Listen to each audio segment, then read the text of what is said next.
আসসালামু আলাইকুম। কি অবস্থা তোমাদের? সবাই ভালো আছো? এই যে রোজার মধ্যে এত সকাল সকাল ক্লাস, ঘুম থেকে উঠছো ঠিকঠাক মতো? হ্যাঁ, ওয়ালাইকুম আসসালাম। ওয়ালাইকুম আসসালাম। ওকে। হ্যাঁ, আমি এই তো সোহন ভাই চলে আসতেছে। সো আমি আপাতত তোমাদের পড়াই, কি বলো? গতদিন তো গল্প হইছিল, তাই না? গতদিন অনেক গল্প টল্প করছিলাম যে হলো কেমনে কেমিস্ট্রি পড়া লাগে। অন্তর ভাই ছিল, অন্তর ভাই হলো তোমাদেরকে বললো, আমি বললাম কেমিস্ট্রি কেন এত বেশি গুরুত্বপূর্ণ, তাই না? কেমিস্ট্রি হলো ইঞ্জিনিয়ারিং এও লাগে কেমিস্ট্রি, মেডিকেলেও লাগে, ভার্সিটিতে লাগে। কেমিস্ট্রি লাগে না এমন কোনো অ্যাডমিশন নাই। ওকে। সো এই জন্য আমরা হলো দেখলাম, সো আমরা গতদিন ওই সব কথাবার্তা বলে ফেলছি, কিভাবে কেমিস্ট্রি পড়া লাগে সেগুলোর কথাবার্তা বলে ফেলছি। সো আজকে আমরা একটু আজকে চলো আমি তোমাদের পড়ানো শুরু করে দিই, কি বলো? পুরা রমজান কি সকালেই ক্লাস হবে? হ্যাঁ, আসলে ইফতারের পরে তো আসলে মানে ইফতারের পরে বা ইফতারের আগে মুহূর্তে তো আর ক্লাস দিতে পারি না। সো এই জন্য তো সকাল আর দুপুরেই সবগুলো ক্লাস শেষ করে দিতে চেষ্টা করি আমরা। ওকে। সো হ্যাঁ, আমি কেমিস্ট্রি পড়াই, ঠিক আছে, হালকা পাতলা। তোমাদের তোমাদের সামনে কিন্তু সামনে ধরো তোমাদের প্রি মেডিকেল আমরা ভাবতেছি যে আরেকটু আগায় আনবো। কারণ বেশি কিছু পড়াবো না, জাস্ট হলো একটা কি বলে মেন্টরিং এর মধ্যে রাখবো যে ভাইয়া তুমি হলো বায়োলজি পড়তেছো তোমার কলেজের জন্য, কিভাবে পড়লে তোমার কলেজ আর মেডিকেল দুইটাই কাভার হবে। সো যাই হোক, সো ধরো যে প্রি মেডিকেলে আমি নিজেও কেমিস্ট্রি পড়াই, বায়োলজি পড়াই, ফিজিক্স পড়াই, সবই পড়াই আসলে। সো তাহলে ওই এক্সপিরিয়েন্স থেকে তোমাদের একটু কেমিস্ট্রি টেমিস্ট্রি পড়ায় দিই, কি বলো? হ্যাঁ, চলো শুরু করি। ঠিক আছে, আমি না জীববিজ্ঞান পড়াতাম, জীববিজ্ঞান পড়াতাম না, জীববিজ্ঞান পড়াই, এখনো পড়াই, ঠিক আছে। তো কিন্তু আসলে আজকেও একটু তোমাদের কেমিস্ট্রিটা দেখায় দিই যে পারি কিনা, ঠিক আছে। তো এখন ধরো যে কি আর করব বলো, কি আর করব এখন? মেডিকেলের জন্য মেডিকেল অ্যাডমিশনে তো ধরো আমরাই ক্লাস নেই সবগুলোতে। ফিজিক্স বলো, কেমিস্ট্রি বলো, বায়োলজি বলো, ইংলিশের জিকে অন্য ভাইরা ক্লাস নিয়ে দেয়। তো এখন হয়ে যেতে হয়েছে এরকম, সব সাবজেক্টেই হয়ে যেতে হয়েছে, ঠিক আছে। And দলের প্রয়োজনে অলরাউন্ডার হতে হয়, তাই না? যে দলের প্রয়োজনে মাঝে মাঝে হলো মুস্তাফিজও ছক্কা মারছে। সো ব্যাপারটা হলো এরকম অনেকটা। সো যাই হোক, এখন চলো দেখি এই তোমাদের হলো শোভন ভাই কিভাবে পড়াই। আমি তো আসলে জানি না, ওরকম একটা ইয়ে করা হয় না, যেহেতু ভাই হলো মেডিকেলে ক্লাস নেয় নাই, সো দেখা হয় নাই। না, আমি পুরা ক্লাস নিব না, আমি হলো শুরুর দিকে একটু আমি কিভাবে পড়তাম বা কিভাবে আমার স্টাইলটা আমি একটু দেখায় দিব। সো আমি জানি না তোমরা কি স্টাইলে পড়তেছো, তো পরে শোভন ভাই এসে তো বাকিগুলো তোমাদের হ্যান্ডেল করবে, ঠিক আছে। সো ঢাবিতে চান্স পাওয়ার কিছু টিপস দেন। ঢাকা ইউনিভার্সিটিতে চান্স যদি তোমার তোমার যদি মেইন টার্গেট হয় যে আমি ভার্সিটি প্রিপারেশন নিব, আমি তোমাদের একটা মানে তিতা কথা বলি, ঠিক আছে, মানে একটু ভালো লাগবে না কথাটা শুনতে। এরকম একটা কথা বলি। ধরো মানুষজন তো ইউজুয়ালি টিপিক্যালি দুইটার প্রিপারেশন নেয়, মেডিকেলের প্রিপারেশন নেয় আর ইঞ্জিনিয়ারিং এর প্রিপারেশন নাই, ঠিক আছে। তোমাদের সাথে যেহেতু আমার সিরিয়াস ক্লাস না, আমি একটু গল্প টল্পই করে নিই, প্রশ্ন টশ্ন দেখলাম, গল্প করে নিই। সুমন ভাই আসতেছে। সো এখন কথা হলো যে আমার কথাটা সবাই একটু মিলায় নাও, তোমরা যারা মনে মনে ধরে নাও যে ভাই আমি মেডিকেল প্রিপারেশন নিতে চাই, যারা ইঞ্জিনিয়ারিং প্রিপারেশন নিবে তারা একটু মনে মনে ধরে নাও আমি ইঞ্জিনিয়ারিং প্রিপারেশন নিতে চাই। তোমাদের মধ্যে অনেককেই দেখা যাবে যে মেডিকেল প্রিপারেশন নাও, কেন জানো? কারণ তুমি ম্যাথ পারো না, ফিজিক্স পারো না। সো তোমাদের মেন্টালিটি থাকে এরকম, বা অনেক স্টুডেন্টের মেন্টালিটি থাকে এরকম, ভাই অনেক ভালো স্টুডেন্টের মেন্টালিটিও থাকে এরকম, যে আমি ম্যাথে দুর্বল, আমি ফিজিক্সে দুর্বল, তাই আমি মেডিকেল প্রিপারেশন নিব। ভাই, ভাই, এইটা যদি মেন্টালিটি হয় তাহলে তোমার চান্স হবে না। তোমার মেন্টালিটি হওয়া উচিত যে আমি বায়োলজিতে ভালো, কেমিস্ট্রিতে অনেক ভালো, এই জন্য আমি মেডিকেল প্রিপারেশন নিব। তুমি খারাপের উপর ডিপেন্ড করে প্রিপারেশন নাও। ওকে। ইঞ্জিনিয়ারিং প্রিপারেশন কারা নেয় বা যারা নেয় তাদের একটা মানে মেন্টালি একটা এরকম একটা ধারণা থাকে যে ভাই বায়োলজি পারি না তাই ইঞ্জিনিয়ারিং প্রিপারেশন নিব। ভাই পারি না তাই নিব, এইটা তো আসলে পারো না কি সেটা তো আর তোমার অ্যাডমিশনে দেখবে না। অ্যাডমিশনে দেখবে যে তুমি কি পারো, তাই না? সো ধরো যে তোমার উচিত কি, তোমার উচিত যে আমি এইটা ভালো পারি, আমি ম্যাথ ভালো পারি, আমি ফিজিক্স ভালো পারি, এই জন্য আমি ইঞ্জিনিয়ারিং নিব। কিন্তু আমরা উল্টাটা করি যে সবাই এটা দেখা যায় যে মনে মনে এটা ধরে রাখছে যে এটা পারি না তাই এটা নিব। ওকে। আর ভার্সিটি প্রিপারেশনের ক্ষেত্রে যারা সিরিয়াসলি নিতে চায় তারা ভালো কথা, কিন্তু আমি বেশিরভাগ ভার্সিটি স্টুডেন্ট, ভার্সিটি প্রিপারেশন যারা নেয় এরকম যাদেরকে দেখছি, তারা করে কি, তাদের একটা ধারণা থাকে যে ভাইয়া ইঞ্জিনিয়ারিং অনেক কঠিন, মেডিকেলও অনেক কঠিন, ভার্সিটি সহজ তাই ভার্সিটি নিব। এই যে পুরা একটা ভুল ধারণার মধ্যে থাকো যে ভাইয়া ইঞ্জিনিয়ারিং মেডিকেল কঠিন বলে ভার্সিটি নিব, তো দেখা যায় তারও হয় না। সো ওই জায়গা থেকে আমাদের বের হয়ে আসতে হবে প্রথমে। তাহলেই এটা হলো প্রথম টিপস যে ভাইয়া যে কোনো কিছুতে ভালো করতে চাইলে নেগেটিভ জিনিস দিয়ে তুমি ভালো করতে পারবা না। তোমার ভাবতে হবে যে তুমি কোন দিক দিয়ে স্ট্রং, তো এইভাবে চিন্তা করতে হবে। সো এইটা একটা টিপস গেল যে ভার্সিটি প্রিপারেশন যে নিতে চাও সে আসলেই চিন্তা করো যে তুমি কি মনে প্রাণে ভার্সিটি প্রিপারেশন নিবা কিনা। নিলে তো আলহামদুলিল্লাহ, আর যদি নাও তাহলে তোমাকে ফিজিক্স, ম্যাথ, কেমিস্ট্রি, বায়োলজি সবই পড়তে হবে আলটিমেটলি। কারণ হলো ডিউতে যদি ভালো সাবজেক্ট পেতে চাও, জেনেটিক ইঞ্জিনিয়ারিং, বায়োলজি বাদ দিতে পারবা না। আবার যদি সিএসসি ট্রিপলি পেতে চাও তাহলে ম্যাথ বাদ দিতে পারবা না, ফোর্থ সাবজেক্ট মেইন সাবজেক্টের একটা হিসাব আছে, তাই না? তো এখন চলো দেখি, আচ্ছা পড়ার মধ্যে আসি। কথাবার্তা বলছি, তোমরা ভাবো যে খালি ভাই হলো কথাবার্তাই বলে, ঠিক আছে, পড়াই আর না, তাই না? সো একটু পড়াশোনা করায় দিই, ঠিক আছে, একটু পড়াশোনা করায় দিই। এই যে চ্যাপ্টারটা, ঠিক আছে, এই চ্যাপ্টারে পর্যায়বৃত্ত ধর্ম যেটা আছে, আমি তোমাদেরকে যদি বলি এক লাইনে প্রত্যেকটা পর্যায়বৃত্ত ধর্ম শিখে ফেলা সম্ভব, একটা সূত্র দিয়ে সব পর্যায়বৃত্ত ধর্ম শিখে ফেলা সম্ভব, তুমি কি বিশ্বাস করবা? মোটামুটি সব শিখে ফেলা সম্ভব, একটু মাথা খাটাইতে হবে। এক লাইনে যেহেতু সম্ভব, একটা সূত্র দিয়ে যেহেতু সম্ভব, তার মানে মাথা খাটাইতে হবে, আবার মুখস্থ করলে পারবা না, ঠিক আছে?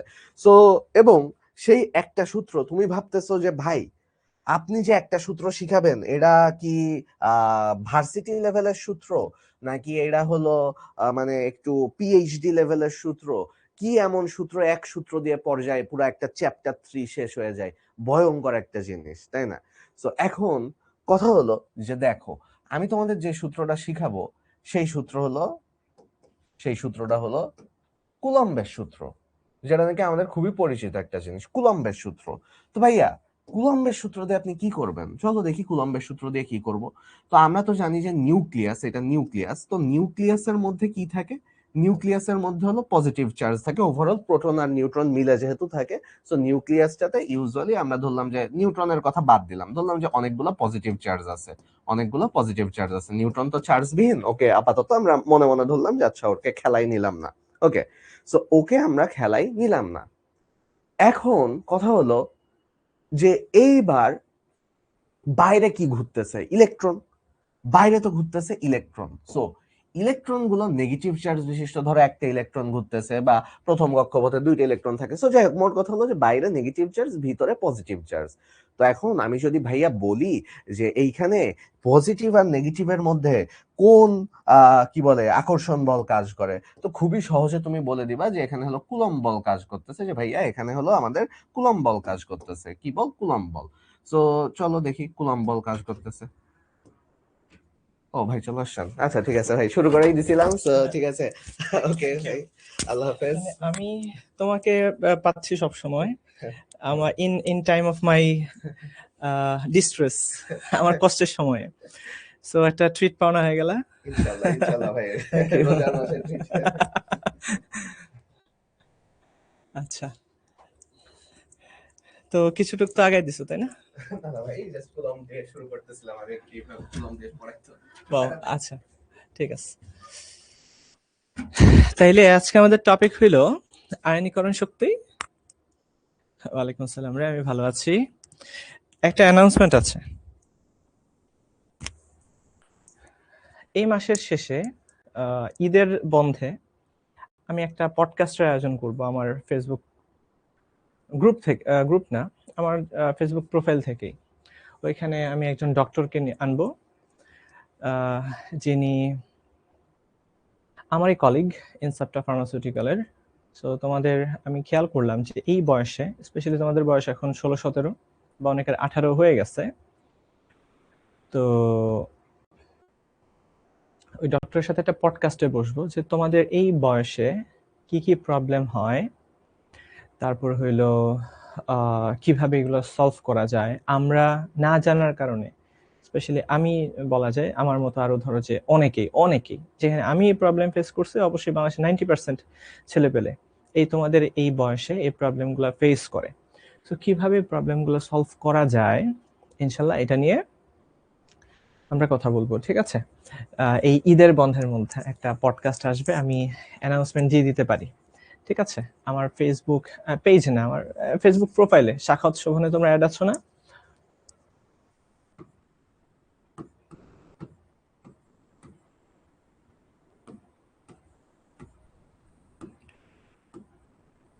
সো আমার পড়াশোনার ব্যাকগ্রাউন্ড যদি বলি, শিখো আমাকে কেন নিয়ে আসছে।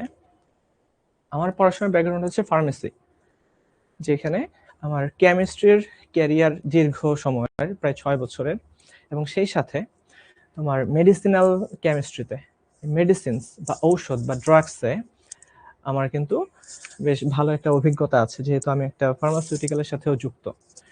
সো তোমাদেরকে রসায়ন পড়ানোর পাশাপাশি তোমাদের হেলথ রিলেটেড প্রবলেমগুলোও কিন্তু আমি খুব ইজিলি, আল্লাহ তাআলা সেই তৌফিক দিয়েছেন, সলভ করে দিতে পারবো, ঠিক আছে? সো আশা করা যায় যে এখান থেকে আমরা ভালো কিছু আউটপুট বের করে আনতে পারবো। তো তোমরা সবাই সেখানে থাকবা। আমি ডেটটা এখনো জানি না, আমি ফিক্স করি নাই। এই ছুটিতেই, এই ঈদের ছুটিতে ইনশাল্লাহ আমরা কোনো একদিন, ঈদের 2-1 দিন আগে হতে পারে, আমরা এই পডকাস্টের আয়োজন করব।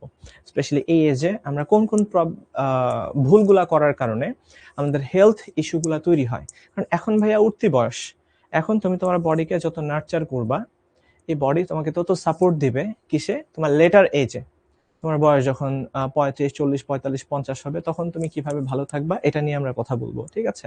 সো এই বয়সটা ক্রুশিয়াল একটা বয়স। এই বয়সে যারা নিজেদের শরীরকে মেনটেন করতে পারে, নিজেদের শরীরকে প্রোটেক্টেড রাখতে পারে, তারা শেষ বয়সে যেয়ে ভালো থাকে, ঠিক আছে? ওকে, সো আজকের ক্লাসের কন্টেন্টে আমি ঢুকে যাচ্ছি। দেখো, আয়নীকরণ শক্তি পড়াবো, ইলেকট্রন আসক্তি, তড়িৎ ঋণাত্মকতা, এই 3টা টপিক আমাদের বাদ ছিল পর্যাবৃত ধর্মের মধ্যে। আর আমরা ইন ডিটেইলসে গ্রুপ মৌলগুলা শেষ করলাম, গ্রুপ মৌলের বৈশিষ্ট্যগুলো শেষ করলাম, এভরিথিং আমাদের শেষ হয়েছে। আর এটার পরে আমরা চলে যাব কেমিক্যাল বন্ডিং এ, সেখানে হাইব্রিডাইজেশন থিওরি থাকবে, মলিকুলার অরবিটাল থিওরি থাকবে, এবং এটা শেষ করে আমরা চলে যাব ডিরেক্ট ডি ব্লক মৌলের কাছে। ডি ব্লক মৌল, অবস্থান্তর মৌল এবং জটিল যৌগ, ঠিক আছে? ইনশাআল্লাহ আমরা এইভাবে সুন্দর করে পুরো চ্যাপ্টারটা শেষ করব। তাইলে আল্লাহর নামে শুরু করি। দেখো ভাইয়া, আয়নীকরণ শক্তি অর্থাৎ এই যে নিউক্লিয়াসটা ইলেকট্রন কি করে? আকর্ষণ করে, তাই না? সো এই ইলেকট্রনটা কিন্তু একটা শক্তি দিয়ে আবদ্ধ নিউক্লিয়াসের সাথে। কথা বুঝো? তোমাদের আজকে খুব বেশি একটা লিখতে হবে না। আজকের এইচডব্লিউ আমি শুরুতেই লিখে দিচ্ছি। আজকের এইচডব্লিউ আর কিচ্ছু না, এই স্লাইডে যা যা আছে এই স্লাইডটা তোমরা লিখবা, বুঝছো ভাইয়া? না লিখলে কিন্তু পরীক্ষায় ভালো করবা না। আমি সাবধান করে দিচ্ছি, যদি তোমরা না লিখো, তোমাদের যদি খাতায় না লেখা থাকে, তাহলে কিন্তু পরীক্ষা ভালো হবে না। সো স্লাইডে আমি যা যা অ্যাড করেছি এগুলো একটু লিখে লিখে প্র্যাকটিস করবা, যা যা আছে সব লিখবা, হ্যাঁ? এটা কিন্তু আজকের এসডব্লিউ, আমি এসডব্লিউ গুলা দেখবো, তোমাদের নামগুলা মনে রাখার চেষ্টা করবো যে কারা কারা এসডব্লিউ সলভ করতেছো। যা যা আছে সব লিখবা, সব লিখবা ভাইরে। এটা তোমাদের জন্য ফার্স্ট এন্ড ফরমোস্ট দায়িত্ব, খাতা আপডেটেড থাকতে হবে। ওকে, সো এই যে ইলেকট্রনটা দেখো নিউক্লিয়াসের প্রভাব বলয়ের মধ্যে খুব স্ট্রংলি সে আবদ্ধ আছে। সো ইলেকট্রনটাকে যদি বের করে দিতে হয় তাহলে কি করতে হবে? এখন আর কেউ লেখালেখি করবে না, তোমাদের এই প্রশ্নগুলো আমি পরে দেখবো না, ঠিক আছে? সো এই ইলেকট্রনটা যখন এই নিউক্লিয়াস দ্বারা আবদ্ধ, এই আবদ্ধ অবস্থা থেকে ইলেকট্রনটাকে বের করার জন্য আমাদেরকে কি করতে হবে? শক্তি দিতে হবে, তাই না ভাইয়া? এটাকে শক্তি দিতে হবে। সো আমরা দ্বিতীয় অধ্যায়ে পড়ে আসছিলাম যে একটা ইলেকট্রনকে শক্তি দিলে, আমরা যখন ইলেকট্রনটাকে শক্তি দিব, একটা ফোটন দিব, একটা কোয়ান্টাম সাপ্লাই দিব, যখন শক্তি দিব তখন ইলেকট্রনটা কি হবে? জাম্প দিয়ে বের হয়ে যাবে, তাই না? জাম্প দিয়ে পরমাণু থেকে বের হয়ে যাবে। সো একটা ইলেকট্রনকে একটা পরমাণু থেকে বের করে দিতে ভাইয়ারে যত শক্তি প্রয়োজন, ওই শক্তিটাকে আমরা বলি আয়নীকরণ শক্তি। ওই শক্তিটাকে আমরা কি বলি? আয়নীকরণ শক্তি, ঠিক আছে? আয়নীকরণ শক্তি। জাস্ট মনোযোগ দিয়ে কথাটা শোনো। সো খেয়াল করে দেখো, এটা কিন্তু একটা বিচ্ছিন্ন পরমাণু, তাই না ভাইয়া? এটা কি একটা বিচ্ছিন্ন, এটা কি একটা বিচ্ছিন্ন পরমাণু? সো সলিড অবস্থায় বা লিকুইড অবস্থায় যে পরমাণুগুলো থাকে তারা কিন্তু বিচ্ছিন্ন পরমাণু না, তারা একসাথে ক্লাস্টার্ড অবস্থায় থাকে, গুচ্ছবদ্ধ অবস্থায় থাকে। তাই এদেরকে কি করতে হবে? শুরুতে তাপ দিয়ে গ্যাসীয় অবস্থায় নিতে হবে। এদেরকে তাপ দিয়ে কি করতে হবে? মনোযোগ দিয়ে কথা শোনো, তাইলেই হবে। জাস্ট 1 ঘন্টা মনোযোগ দাও, দেখবে যে এই 3টা টপিক একদম পানি পানি হয়ে যাবে। সো এই যে পরমাণুগুলো আছে এদের কি কি করতে হবে, গ্যাসীয় অবস্থায় নিয়ে যেতে হবে, বিচ্ছিন্ন এরকম একটা পরমাণু বানাইতে হবে। এর মধ্যে এবার আমরা শক্তি দিব। শক্তি দিলে দেখা যাবে মুসাব্বির তুহিন তুমি কি বলতেছো ভাইয়া, এইচডব্লিউ এর জন্য কি পুরস্কার দিবেন? এই যে তোমরা শিক্ষতে পড়তেছো, এটা কি পুরস্কার নয়? আর কি পুরস্কার তোমরা চাও বলো তো? আচ্ছা, ভালো কথা বলছো। তো যাই হোক, এখন আর আপাতত আমি কোনো মেসেজের রিপ্লাই দিব না ভাইয়া। এটা শোনো, বাকিদের ডিস্টার্ব করো না যারা লিখতেছো। সো গ্যাসীয় অবস্থায় নিতে হবে শক্তি দিয়ে। তো শক্তি যখনই আমরা দিব তখন এটা একটা বিচ্ছিন্ন গ্যাসীয় পরমাণু হয়ে যাবে। এই বিচ্ছিন্ন গ্যাসীয় পরমাণুর প্রত্যেকটা থেকে একটা একটা করে আমরা ইলেকট্রন বের করে দিতে যতটুকু শক্তির প্রয়োজন হবে, ঠিক আছে, ওটাকে আমরা বলি আয়নীকরণ শক্তি। তবে মনে রাখতে হবে আয়নীকরণ শক্তি আমরা হিসাব করব 1 মোল পরমাণুর জন্য। 1 মোল পরমাণুর জন্য, অর্থাৎ 1 মোল পরমাণু থেকে আমরা 1 মোল ইলেকট্রন বের করে দিতে 1 মোল ইলেকট্রন বের করে দিতে যতটুকু শক্তির প্রয়োজন তাকে আমরা বলি আয়নীকরণ শক্তি।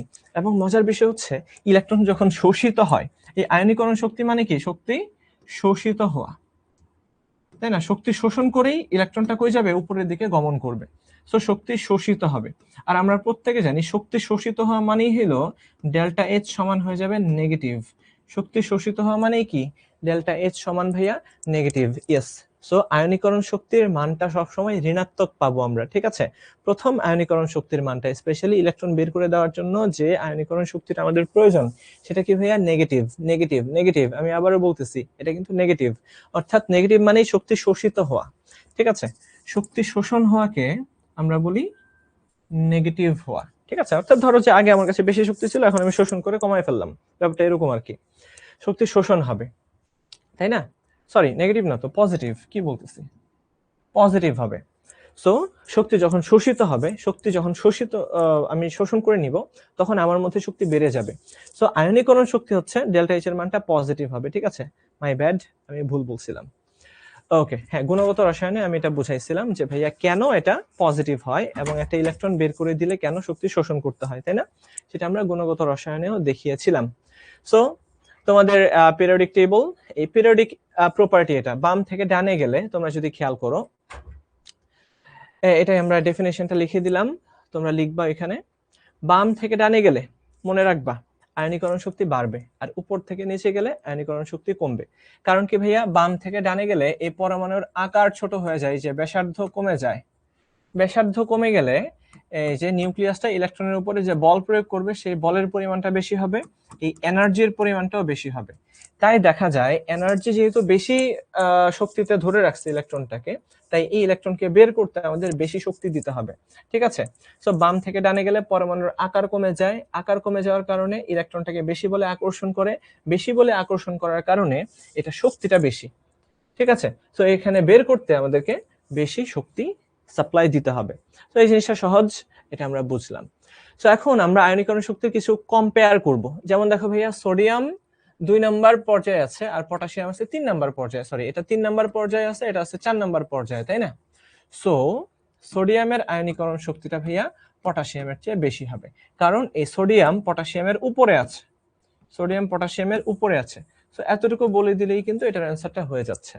তারপরে আমরা যদি সোডিয়াম আর ম্যাগনেসিয়ামের মধ্যে কম্পেয়ার করি, মনোযোগ দিয়ে কথাটা শোনো, আমরা এক টানে ক্লাসটা শেষ করব, ঠিক আছে? এবং এগুলা পরবর্তীতে তোমরা খাতায় তুলবা। তো সোডিয়াম এবং ম্যাগনেসিয়ামের কম্পারিজন যখন আমরা করব, দেখতে পাচ্ছি যে ভাইয়া সোডিয়ামের পারমাণবিক সংখ্যা 11 আর ম্যাগনেসিয়ামের পারমাণবিক সংখ্যা 12, অর্থাৎ তারা একই পর্যায়ে আছে এবং বামে এবং ডানে আছে। তো ম্যাগনেসিয়ামের দেখা যাচ্ছে নিউক্লিয়াসের চার্জ বেশি, আবার ডানে হওয়ার কারণে তার আকারটাও ছোট। আকার ছোট হওয়ার দরুন যেটা হচ্ছে, এই যে আকর্ষণ বলটা বেশি হবে, তাই না? এই যে নিউক্লিয়াস এর খুব কাছাকাছি আছে ইলেকট্রন দুইটা, সো এটাকে খুব বেশি বলে আকর্ষণ করবে। তাই এই ম্যাগনেসিয়ামের আয়নীকরণ শক্তি সোডিয়ামের থেকে বেশি হবে, ঠিক আছে?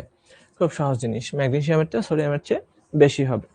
এরপরে তাকাও, আমরা যদি নাইট্রোজেন এবং অক্সিজেনের আয়নীকরণ শক্তির তুলনা করি, দিস ইজ ভেরি ইম্পর্টেন্ট। আমরা জানি নাইট্রোজেন ডানে আছে, সরি, অক্সিজেন কিন্তু নাইট্রোজেনের ডানে অবস্থান করে, তাই না? বাট নাইট্রোজেনটা কি বামে।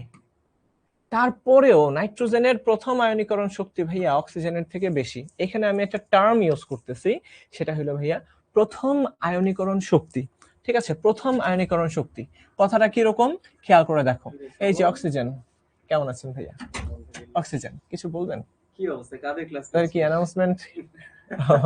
আচ্ছা, নিচে হচ্ছে ভাইয়া এইচএসসি 27 ইন্টার, এইচএসসি 27? হ্যাঁ ইন্টার ফার্স্ট ইয়ারের। বলেন না একটু ভাইয়া, পরে তো আমার সাথে ক্লাস হবে। আপনার সাথে ক্লাস? হ্যাঁ আরে কিছু বলবেন নাকি? হ্যাঁ হ্যাঁ, আচ্ছা ওদের কি অবস্থা? এই কি অবস্থা এভরিওয়ান? বাহ, শোভন ভাই কত সুন্দর করে কেমিস্ট্রি পড়াইতেছে। হ্যাঁ, হ্যালো হ্যালো হ্যালো। আপনার উপর দিয়ে আমি পড়াই। হ্যাঁ হ্যাঁ, পড়ায় ফেলে, আমার উপরে স্পিন দিয়ে দে। ওয়ালাইকুম আসসালাম। এই তো এবিসি ভাইয়া, কেমন আছো? কেমন আছো সবাই? আমার এবিসি আর্মি আছে নাকি?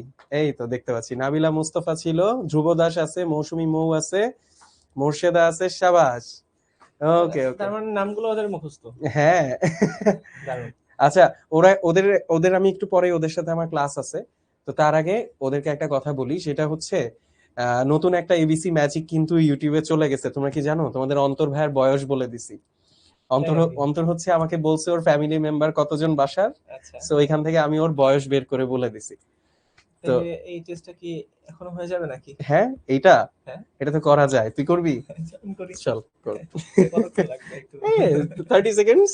ওয়াও, চলেন তাহলে শুরু করে দেই। চল শুরু করি। এই একটা ম্যাজিক দেখবো, এবিসি ভাইয়ার ম্যাজিক। চল। আচ্ছা, তোর ফ্যামিলি মেম্বার আমি তো জানি না, হুম। So, আমি বলবো, ঠিক আছে? Okay. আমি বলবো, তুই ফ্যামিলি মেম্বার ওখানে লিখতে থাকবি পিছনে। হ্যাঁ, আমি দেখবো না কিন্তু। ঠিক আছে, সো তোর ফ্যামিলি মেম্বার লিখ বাসার। মানে টোটাল। হ্যাঁ, টোটাল লিখছিস? হ্যাঁ। একে 2 দিয়ে গুণ কর। ওকে, ওকে, এর সাথে 5 যোগ কর। ঠিক আছে, হ্যাঁ। 5 যোগ করছিস, এখন একে 50 দিয়ে গুণ কর। 50 দিয়ে গুণ। 50 দিয়ে গুণ করতে হবে। হিউজ গুণ। আচ্ছা, একটু আমাকে টাইম দিতে হ্যাঁ হবে। হ্যাঁ, কর কর কর, 50 দিয়ে গুণ কর। এই ভুল হলে বলো। হ্যাঁ, করলাম। 50 দিয়ে গুণ করছিস? হুম। আচ্ছা, তো এখনকার শর্তটা হচ্ছে, আজকে কত তারিখ? আজকে হচ্ছে 22 তারিখ, ফেব্রুয়ারি 22 তারিখ। সো এই বছর যদি অলরেডি তোর বার্থডে এর মধ্যে চলে আসে, তাহলে তুই যোগ করবি 1776। আচ্ছা, আর যদি আজকে পর্যন্ত এই বছর তোর যদি বার্থডে এর মধ্যে না এসে থাকে, তাহলে যোগ করবি 1775। আচ্ছা, তাহলে আমি 1775 দেব। আচ্ছা ঠিক আছে, আরে বলে দিচ্ছস কেন, বলিস না। আমার ওকে, খুব কঠিন মনে হচ্ছে। না না, কঠিন না।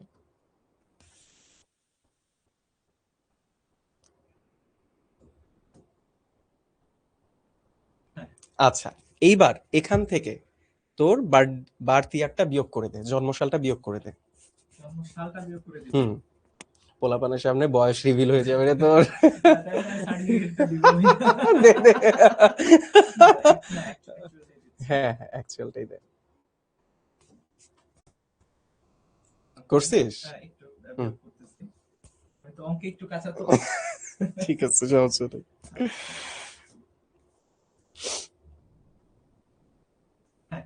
ওকে, সো অ্যান্সার কত আসছে? বলে দিব এটা। অ্যান্সার বললেই হবে। 727। 727। তোর বাসার ফ্যামিলি মেম্বার 7 জন, আর পরের অংশটা হচ্ছে তোর বয়স। ফার্স্টের ডিজিটটা হচ্ছে এই যে ফ্যামিলি মেম্বার, আর এইটা হচ্ছে তোর বয়স। ওয়াও, ওয়াও, ওকে, মানে এটা ম্যাজিক ভাই, কিভাবে কাজ করলো? আমি মেকানিজমটা শিখতে চাই। একটা সংখ্যার খেলা। 9 দিয়ে গুণ করে হাজারের পরে নেওয়া হয়েছে, এমন ভাবে ডিজিটটা আনা হয় যাতে ফার্স্টে যেটা ধরে নিছিস সেটা এই শতকের ঘরে আসে, আর এই যে বিয়োগফলটা, এটা একটা মজার সংখ্যা। 1775, 1776 9 দ্বারা বিভাজ্য। সো 9 এর সংখ্যাগুলা খুব মজার হয়, এগুলা রিপিট করলে বিভিন্ন ভাবে খেলা দেখানো যায়। ঠিক আছে, এগুলা নাম্বার থিওরির জিনিসপত্র, মজা। সো এইটা যারা শিখতে চায়, ওরা যারা শিখতে চায়, তাড়াতাড়ি ইউটিউবে ঢুকে তোমরা দেখে ফেলো, ওখানে আমি বলছি। ঠিক আছে, ওকে। ওকে, ঠিক আছে, তো Okay, পড়া ভাইয়া, thank you. দেখা হবে আবার ওদের সাথে একটু পরে। আমার দেখা দারুণ হচ্ছে। জিনিস ছিল এটা, আমার মানে এক্সপেকটেশনের বাইরে ছিল যে এইভাবে ফ্যামিলি মেম্বার সহকারে এজ বলে দিবেন ভাইয়া। ওয়াও, আসলে নাম্বার অনেক কিছু বলে ভাই। True, true. সায়েন্সের ল্যাঙ্গুয়েজটাই হচ্ছে ম্যাথ। True. থ্যাংক ইউ ভাই। Okay, আল্লাহ একটা- হাফেজ, পড়া। Tata. Okay. Tata, tata.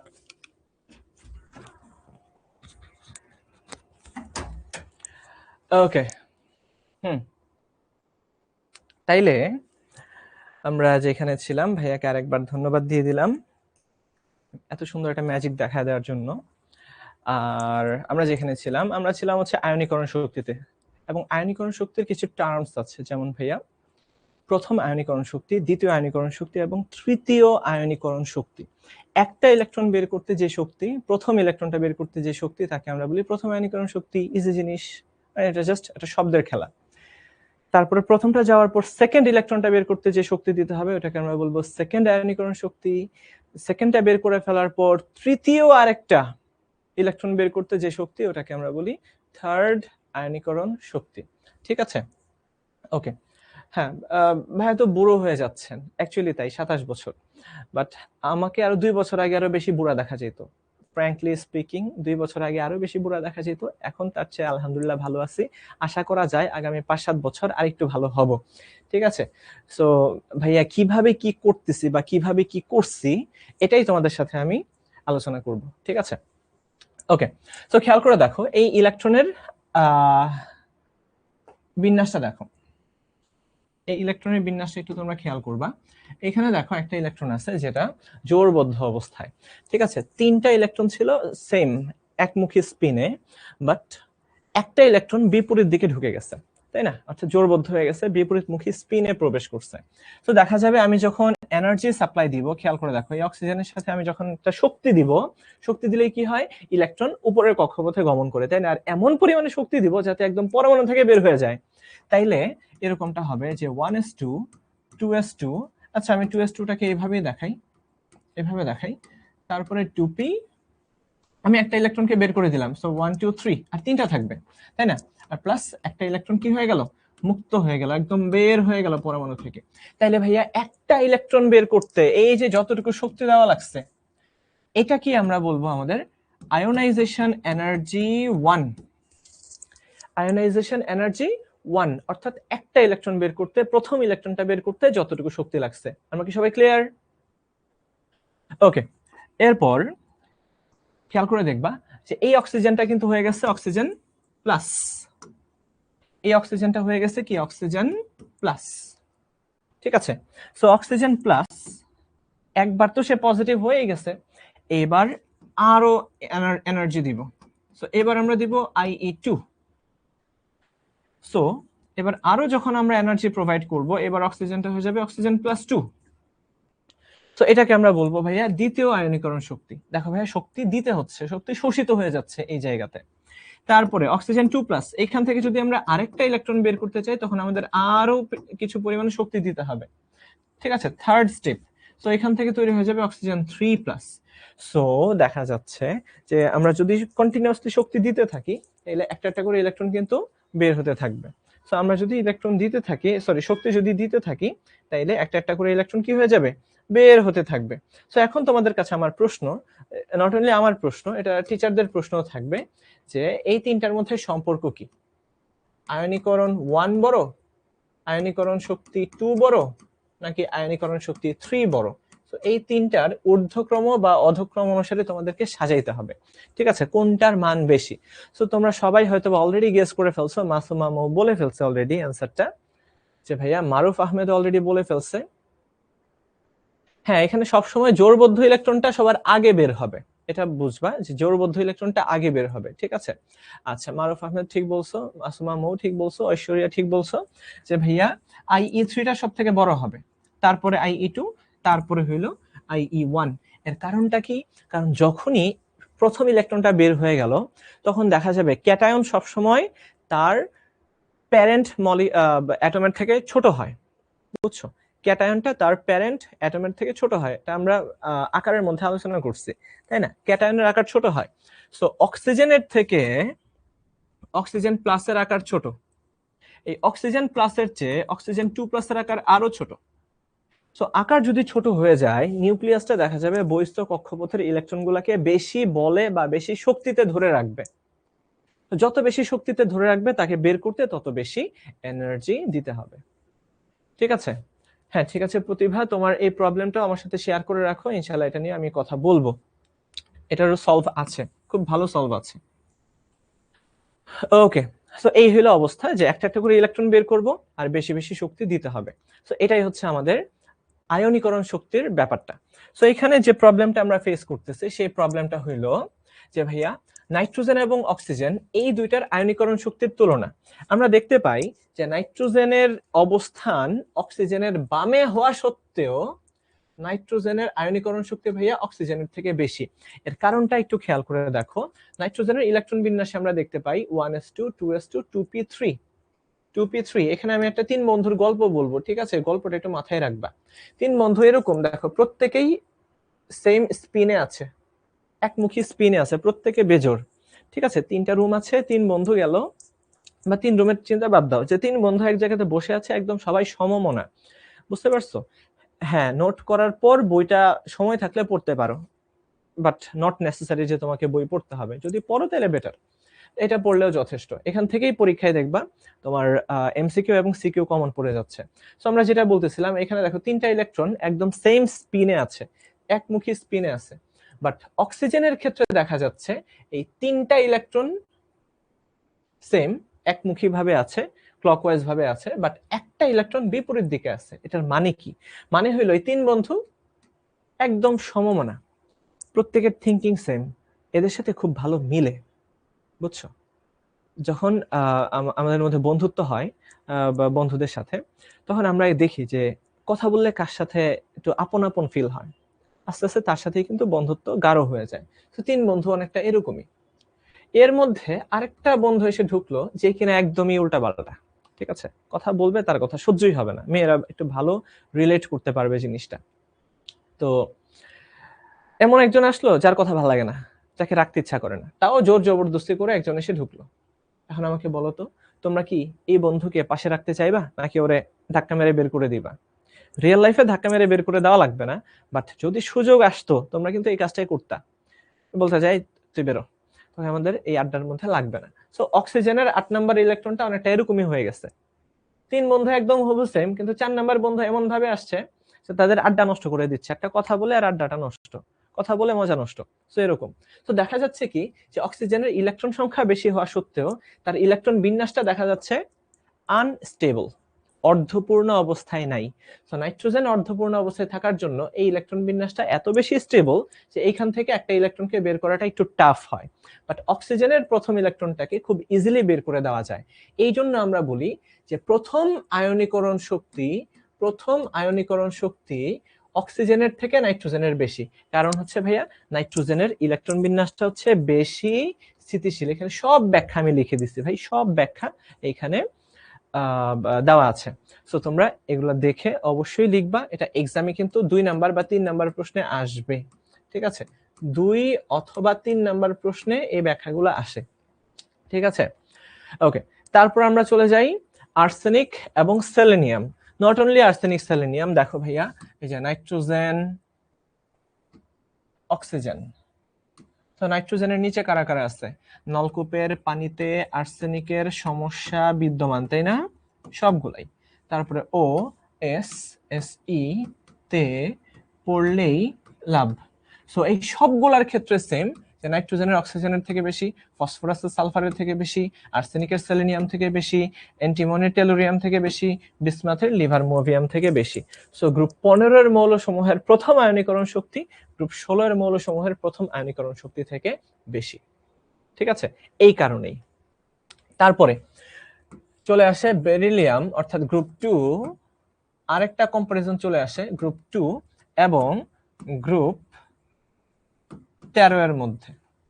Same কারণ, অর্ধপূর্ণ এবং পরিপূর্ণ অরবিটালের কনসেপ্ট। গ্রুপ 13 যদিও ডানে আছে, তারপরেও দেখা যায় গ্রুপ 2 এর আয়নীকরণ শক্তি বা প্রথম আয়নীকরণ শক্তি নিয়ে আমরা অলওয়েজ চিন্তা করব। প্রথম আয়নীকরণ শক্তিটা হচ্ছে বাই ডিফল্ট কথার মধ্যেই চলে আসে। ঠিক আছে, না বললেও তোমরা বুঝে নিবা যে ভাইয়া এটা প্রথম আয়নীকরণ শক্তি। ঠিক আছে, প্রথম আয়নীকরণ শক্তি। সো দেখা যায় গ্রুপ 2 এর প্রথম আয়নীকরণ শক্তি গ্রুপ 13 এর প্রথম আয়নীকরণ শক্তির থেকে বেশি। ভাইয়া কেন বেশি? এই কারণে বেশি। খেয়াল করে দেখো, আমরা যদি বেরিলিয়াম আর বোরনের মধ্যে কম্প্যারিজন করি, সো বেরিলিয়ামের 1:2s, এই যে দেখো এসটা একদম পরিপূর্ণ। বাট ভাইয়া বোরনের খেয়াল করে দেখো তো 1:2s2, বাট 2p একটা মাত্র ইলেকট্রন একাকী বসে আছে, একাকী একটা ইলেকট্রন বসে আছে, এটা খুব একটা স্টেবল ইলেকট্রন বিন্যাস না। ঠিক আছে, সো এস অরবিটাল দেখো একদম পরিপূর্ণ স্টেবল ইলেকট্রন বিন্যাস, বাট পি তে একটা মাত্র ইলেকট্রন আছে, তাই শুরুতে এনার্জি দিলে দেখা যায় বেরিলিয়ামের থেকে কম এনার্জিতেই বোরনের প্রথম ইলেকট্রনটা বের হয়ে যায়। এই জন্য আমরা বলি বোরনের প্রথম আয়নীকরণ শক্তি ভাইয়া বেরিলিয়ামের থেকে কম। ঠিক আছে, এই হলো কারণ, এবং এটা সবার ক্ষেত্রেই গ্রুপ 2 13 এর থেকে বেশি। বোঝা গেল? বেরিলিয়াম বোরনের আয়নীকরণ শক্তির তুলনা হয়ে গেল, তাই না? কখন পারমাণবিক আকার বিবেচনার পরও ইলেকট্রন বিন্যাস নিয়ে ভাবতে হবে? এই তো কখন ভাবতে হবে, মাত্রই আমরা আলোচনা করলাম যে যখন স্টেবিলিটি অফ ইলেকট্রন বিন্যাস। এই প্রশ্নগুলো তোমাদের জন্য আমি অ্যাড করে রেখেছি। ইলেকট্রন বিন্যাসের স্থিতিশীলতা, অর্ধপূর্ণ পরিপূর্ণ ইলেকট্রনিক কনফিগারেশন যখন চলে আসবে, তখনই আমাদেরকে ইলেকট্রন বিন্যাস নিয়ে ভাবতে হবে। ঠিক আছে, অর্থাৎ বামে ডানে থাকা সত্ত্বেও। এই হলো জিনিসটা। সো এটা আমরা আলোচনা করে ফেললাম। আয়নীকরণ শক্তি সোডিয়ামের চেয়ে ম্যাগনেসিয়ামের আয়নীকরণ শক্তি উল্লেখযোগ্য পরিমাণে বেশি কেন ভাইয়া? কারণ সোডিয়ামের যদি আমরা ইলেকট্রন বিন্যাসটা দেখি, সর্বশেষ কক্ষপথে মাত্র ভাইয়া একটা ইলেকট্রন থাকে, সর্বশেষ কক্ষপথে মাত্র একটা ইলেকট্রন থাকে, এটা স্টেবল কনফিগারেশন না। বাট ম্যাগনেসিয়ামের ক্ষেত্রে যদি আমরা চিন্তা করি, সর্বশেষ তার 3s অরবিটালে দেখা যাবে একদম দুইটা ইলেকট্রন পরিপূর্ণ, তাই না? সো এটা যেহেতু পরিপূর্ণ অবস্থায় আছে, সো একটু বেশি স্টেবল হওয়ার দরুন দেখা যায় প্রথম ইলেকট্রনটাকে বের করতে অনেক বেশি পরিমাণে শক্তি তাকে দিতে হয়। ঠিক আছে, এটাই হলো ব্যাখ্যা যে এখানে মাত্র 496 লাগতেছে, বাট এখানে 735 লাগতেছে। বুঝা গেল? ওকে, এবার আমরা দেখি সোডিয়াম ম্যাগনেসিয়াম অ্যালুমিনিয়ামের আয়নীকরণ শক্তির তুলনা করো। তাইলে আমরা কি বুঝবো? এই ক্ষেত্রে ম্যাগনেসিয়াম যেহেতু 2 নম্বরে আছে, এটা সব থেকে বেশি। তারপরে আসবে অ্যালুমিনিয়াম যেহেতু 13 নাম্বার, আর সব থেকে কম হবে সোডিয়াম। বাট নর্মালি হওয়ার কথা ছিল এটা, অ্যালুমিনিয়াম যেহেতু সবার ডানে আছে, তারপরে ম্যাগনেসিয়াম, তারপরে হইলো ভাইয়া সোডিয়াম। বাট এটা হয় না, তাই না? দেখো কত ভাবে প্রশ্ন আসতে পারে, যত ভাবে আসতে পারে সবকিছু কিন্তু এখানে লিখে রাখছি। ঠিক আছে, যদি না বুঝো তাহলে একটা প্রশ্ন করো, জাস্ট আমি ওই জায়গাটা বুঝাই দেবো। বাট আজকের এসডব্লিউ কিন্তু সবগুলো লিখতে হবে, এবং কারা কারা লিখতেছো বা কারা কারা লিখতেছো না আমি এটা দেখবো। ইভেন এনাম্বার সাথে নিয়ে একটু বসে কথা বলবো যে ভাইয়া ওদের তো এসডব্লিউ দেওয়ার অবস্থা বেশ ভালো, ওরা খুব ভালো রেসপন্স করতে পারে। এটা নিয়ে কিন্তু মাঝে মাঝে আমাদের টিচার্স রুমে কথা হয় যে তোমাদের মধ্যে কে কত ভালো এসডব্লিউ করতে পারো, কে কত ভালো রেসপন্স করতে পারো। এই জিনিসটা নিয়ে আমরা মাঝে মাঝে তোমাদের কিছু নাম নিয়ে কথা বলি। এই যে দেখো না, ইয়া ভাই, তোমাদের এবিসি ভাইয়া তোমাদের কয়েকটা নাম বলে ফেললো, এরকম আমাদের কথা হয় মাঝে মাঝে কয়টার নাম নিয়ে। যেমন এবার যারা অ্যাডমিশনে চান্স পাইলো, আমাদের জারিফ চান্স পাইলো, তারপরে তোমার মিকাইল চান্স পাইলো, এরকম অনেকগুলো ছেলে আছে, ওদেরকে নিয়ে আমরা কথা বলি। হ্যাঁ, এসডব্লিউ পোস্ট করবা অবশ্যই। ওকে, তো নিষ্ক্রিয় মৌলসমূহের আয়নীকরণ শক্তি সর্বাধিক, মনে রাখবা। কোন একটা গ্রুপের মধ্যে নিষ্ক্রিয় মৌলসমূহের আয়নীকরণ শক্তি হলো একদম ম্যাক্সিমাম। কারণটা কি ভাইয়া? কারণ হলো তাদের ইলেকট্রন বিন্যাস মোস্ট স্টেবল, সব থেকে বেশি স্থিতিশীল, তারা অষ্টকপূর্ণ অবস্থায় থাকে। এই অষ্টকটা খুবই স্টেবল একটা ইলেকট্রনিক কনফিগারেশন। ঠিক আছে, অক্টেট ফুলফিল থাকে, আর হিলিয়ামের ক্ষেত্রে তার 1s2 দ্বিত্বটা ফুলফিল থাকে স্টেবিলিটির জন্য। এটাই। সোডিয়ামটা বুঝলা না? সোডিয়ামের আকার বড় না ভাইয়া, একটা ইলেকট্রন থাকে তার সর্বশেষ কক্ষপথে। আকার বড় হওয়ার কারণে তার ইলেকট্রনটা নিউক্লিয়াস দ্বারা কম আকৃষ্ট হয়, তাই ইলেকট্রনটাকে বের করে দেওয়া যায়। বাট ম্যাগনেসিয়ামটা কি হবে? আকার একটু ছোট, আবার ইলেকট্রন বিন্যাসও বেশি স্টেবল, একদম দেখবা যে 3s2 দুইটা ইলেকট্রন পরিপূর্ণ অবস্থায় আছে। সো ওই জায়গাটাই আমরা কম্পেয়ার করে দেখতে পারি যে ইয়ে হয়ে যায়, ইলেকট্রন বিন্যাসটা এখানে খুব বেশি একটা মানে প্রভাব বিস্তার করতে পারে সোডিয়াম আর ম্যাগনেসিয়ামের ক্ষেত্রে। সো এটা দেখে নাও, লিথিয়াম এই যে এই দুইটা জায়গাতে ব্যতিক্রম থাকে, তাই না? অক্সিজেন, নাইট্রোজেন আর অক্সিজেনের ক্ষেত্রে, এই যে সালফার আর ফসফরাসের ক্ষেত্রে, এই জায়গাগুলোতে। তো এই গ্রাফটা অত বেশি ইম্পর্টেন্ট না, তোমরা পর্যায় সারণীটা দেখলেই বুঝে যাবে। আর সব থেকে ইম্পর্টেন্ট জায়গা হলো দেখো এই যে হিলিয়াম, এই যে দেখো নিয়ন, এই যে আর্গন, এই যে ক্রিপ্টন, এই যে জেনন, এদের আয়নীকরণ শক্তি দেখো কত বেশি, সবার চেয়ে বেশি, এরাই সবার উপরে উপরে থাকে, ঠিক আছে? আর গ্রুপ ওয়ানে যারা আছে তারা সবার নিচে। সো গ্রুপ ওয়ানে যারা তারা সবার নিচে, এই যে রুবিডিয়াম, সিজিয়াম। আর গ্রুপ 18তে যারা তারা সবার উপরে। গ্রুপ 1 সবার নিচে, গ্রুপ 18 সবার উপরে, ঠিক আছে?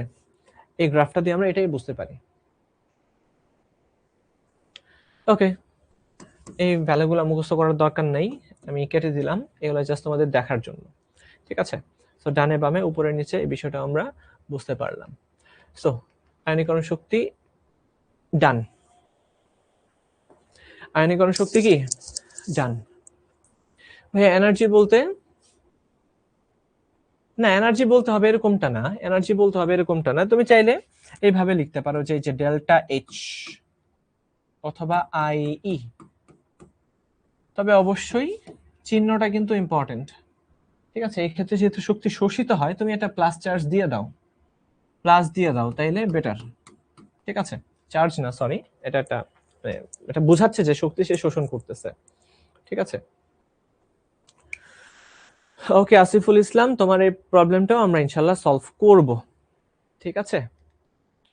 ওকে, এবার আমরা চলে যাচ্ছি, জাস্ট একটু ছোট্ট একটা হেডিং দিতে পারো যে ভাইয়া ইলেকট্রন আসক্তি, ইংরেজিতে যাকে আমরা বলি ইলেকট্রন অ্যাফিনিটি, এটা আয়নীকরণ শক্তির ঠিক বিপরীত।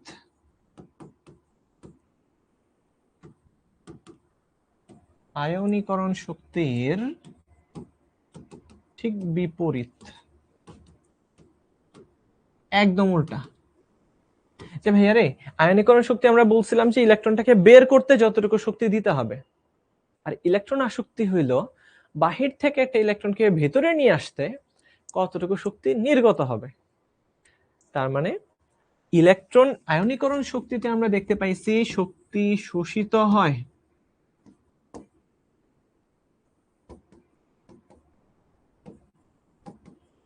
বাট ইলেকট্রন অ্যাফিনিটি বা ইলেকট্রন আসক্তি, আমি শর্টকাটে লিখতেছি ইলেকট্রন অ্যাফিনিটি, ইএ। সো ইলেকট্রন অ্যাফিনিটিটা আবার শক্তি নির্গত হওয়ার ঘটনাকে নির্দেশ করে, নির্গত হবে, শক্তি নির্গত হবে। আর শক্তি নির্গত হওয়া মানেই হলো কি, আগে আমার কাছে শক্তি বেশি ছিল, এখন শক্তি নির্গত হয়ে গেছে, শক্তি কমে গেছে, নেগেটিভ হয়ে যাবে, ঠিক আছে? এবং এই কনসেপ্টটাও আমরা বুঝি যে উপর থেকে নিচের দিকে যদি ইলেকট্রন আসে, ইলেকট্রন যদি উপর থেকে নিচের দিকে আসে তাহলে কি করে, শক্তি নির্গত করে, তাই না? এতটুকু তো বুঝো, শক্তি যদি ইলেকট্রন যদি উপর থেকে নিচের দিকে আসে অর্থাৎ নিউক্লিয়াসের দিকে আসে তখন শক্তি নির্গত হয়, তাই না? আর নিচ থেকে উপরে গেলে শক্তি শোষিত হয়। তো এতটুকু বেসিক যদি তোমার থাকে এবং ওই ছবিটা যদি তোমার মাথায় থাকে, তাইলে ইলেকট্রন আসক্তির সব প্রবলেম সলভ হয়ে যাবে, ঠিক আছে? হ্যাঁ, নাইম ইসলাম বলছে যে ভাইয়া স্কুল লাইফে জাস্ট মুখস্থ করছি বাট এত কিছু বুঝি নাই, বাট এখন ভেতরের জিনিসগুলো বুঝতেছি, দ্যাটস আওয়ার গোল, এটাই আমাদের গোল যে তোমরা এই রসায়নটাকে ভাইয়া ফিল করতে শেখো, যে রসায়ন অ্যাকচুয়ালি একটা সাবজেক্ট না, এটা তোমার জীবন, রসায়নটা আমাদের জীবন, ঠিক আছে? তো তোমার লাইফটা কিভাবে চলতেছে এটা তুমি রসায়ন দিয়ে বুঝতে পারবা। ওকে, তাইলে এটা ডেফিনিশন কি, গ্যাসীয় অবস্থায় কোন মৌলের অর্থাৎ বিচ্ছিন্ন মৌলের মধ্যে আমরা কি করব, ইলেকট্রন প্রবেশ করাবো, ইলেকট্রনকে নিয়ে আসব, ইলেকট্রনকে নিয়ে আসলে সেখান থেকে শক্তি নির্গত হবে। ভাইয়া রে, এক মোল পরমাণুর জন্য যতটুকু শক্তি নির্গত হবে তাকেই আমরা বলি ওই মৌলের ইলেকট্রন আসক্তি বা ইলেকট্রন অ্যাফিনিটি, ঠিক আছে? সো পরমাণুর আকার যদি বড় হয়, পরমাণুর আকার বড় হয়ে গেলে একদম ইলেকট্রন আয়নীকরণ শক্তির মতোই ইলেকট্রন আসক্তি কমবে। আর অধাতু হিসেবে সক্রিয়তা,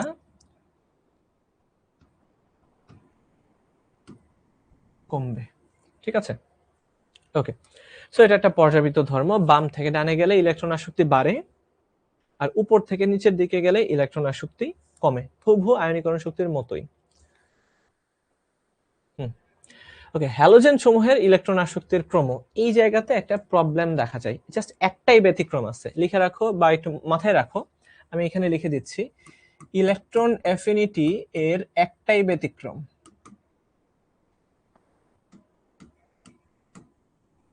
একটাই ব্যতিক্রম, আর অন্য কোথাও কোনো ব্যতিক্রম নাই, একটাই ব্যতিক্রম। সেই ব্যতিক্রমটা কি? ব্যতিক্রমটা হইল যে ক্লোরিন নিচে অবস্থিত হওয়া সত্ত্বেও, chlorine, fluorine, bromine, iodine, astatine, এই যে ক্লোরিনটা নিচে অবস্থিত হওয়া সত্ত্বেও এর ইলেকট্রন অ্যাফিনিটি, ইলেকট্রন আসক্তি ফ্লোরিনের থেকে বেশি, এবং এটা এক্সামে বারবার বারবার বারবার করে আসে, বারবার আসে। কারণ ব্যতিক্রম একটাই, একমাত্র ব্যতিক্রম যেটা তার উপরে ফোকাস বেশি পড়ে, ঘরের একমাত্র সন্তান যে থাকে তাকে অনেক বেশি আদর যত্ন করে বাপ মা বড় করে, হোক ছেলে হোক মেয়ে, যেই থাকুক, একমাত্র সেই যক্ষের ধন, তাই না, তাকে নিয়ে অনেক আশা ভরসা। সো খেয়াল করো, এই ক্লোরিনের ইলেকট্রন আসক্তি ভাইয়া ফ্লোরিনের থেকে বেশি। ঠিক আছে, কেন বেশি? এই প্রশ্নটার উত্তর এখন আমাদেরকে শিখতে হবে, এবং এটা যখন শিখে যাব তখন আরো সব প্রবলেম সমাধান হয়ে যাবে। ঠিক আছে, তো এটা আমরা একটু দেখি। ফ্লোরিনের ইলেকট্রন ঘনত্ব বেশি হওয়ায় এই ব্যতিক্রমটা দেখা যায়। দেখো, এক লাইনে অ্যান্সার। না, তড়িৎ ঋণাত্মকতা আবার ফ্লোরিনের বেশি, তড়িৎ ঋণাত্মকতা নিয়ে আমরা পরে কথা বলবো। তড়িৎ ঋণাত্মকতায় কোনো ব্যতিক্রম নাই, ইলেকট্রন আসক্তির মধ্যে ব্যতিক্রমটা আছে। হ্যাঁ, দেখতে একটু ডিমের মতো লাগতেছে, তাই না, লাগুক, দেখতে ডিমের মতো লাগুক, সমস্যা নেই। তো খেয়াল করে দেখো যে ভাই ফ্লোরিনের আকার ছোট হওয়ার কারণে তার চার্জ ঘনত্বটা অনেক বেশি, ইলেকট্রনের ঘনত্বটা অনেক বেশি। ঠিক আছে, সো এই ইলেকট্রন ঘনত্ব বেশি হওয়ার দরুন, মনোযোগ, এই হচ্ছে নিউক্লিয়াস, এই ধরো প্রথম কক্ষপথ, এই ধরো দ্বিতীয় কক্ষপথ, অনেক বড় করেই আঁকলাম, একটু ছোট করে আঁকি, তোমাদের পারসেপশনটা একটু বাড়াই। এই ধরো প্রথম কক্ষপথ, এই ধরো দ্বিতীয় কক্ষপথ। ঠিক আছে, তো এই দ্বিতীয় কক্ষপথের মধ্যে একটু চিন্তা করে দেখো, এর মধ্যে 8টা ইলেকট্রন আছে, সরি 7টা ইলেকট্রন আছে, 1 2 3 4 5 6 7, আর প্রথম কক্ষপথে ছিল 2টা। আর আমরা যদি ক্লোরিনের কম্পারিজন করি, খেয়াল করে দেখো, আমরা যদি এর সাথে ক্লোরিনের কম্পারিজন করি তাহলে বিষয়টা হবে এরকম, ক্লোরিনের যোজ্যতা স্তর হলো 3 নাম্বার যোজ্যতা স্তর, 3 নাম্বার স্তর। তো এখানে 2 3 জোড়া আর একটা বেজোড়, ওইটা হলো ফ্লোরিন আর এটা হলো ক্লোরিন।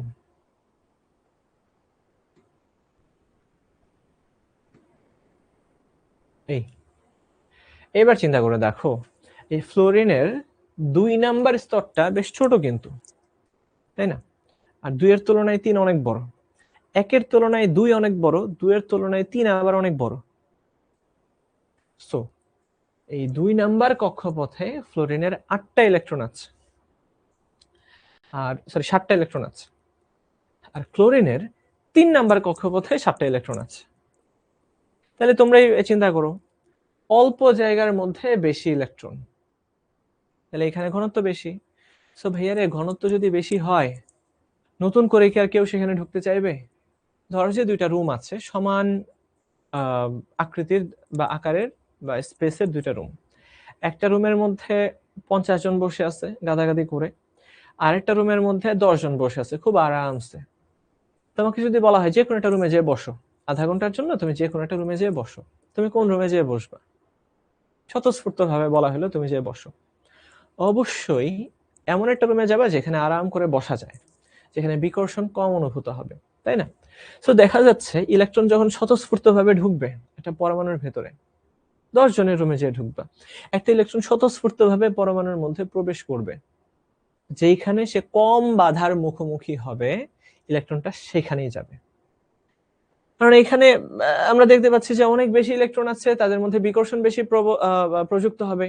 বিকর্ষণের কারণে দেখা যাবে ইলেকট্রনটা অতটা মানে আসতে চাইবে না, এখানে আসবে বাট প্রবণতা একটু কম থাকবে।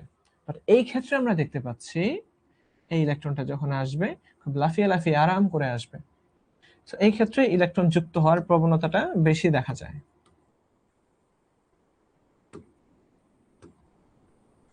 আর এই ক্ষেত্রে এই ইলেকট্রন যুক্ত হওয়ার প্রবণতাটা একটু কম। ইলেকট্রন যুক্ত হওয়ার প্রবণতা, হ্যাঁ, যুক্ত হওয়ার প্রবণতা কম, কারণ বিকর্ষণ অনুভব করবে,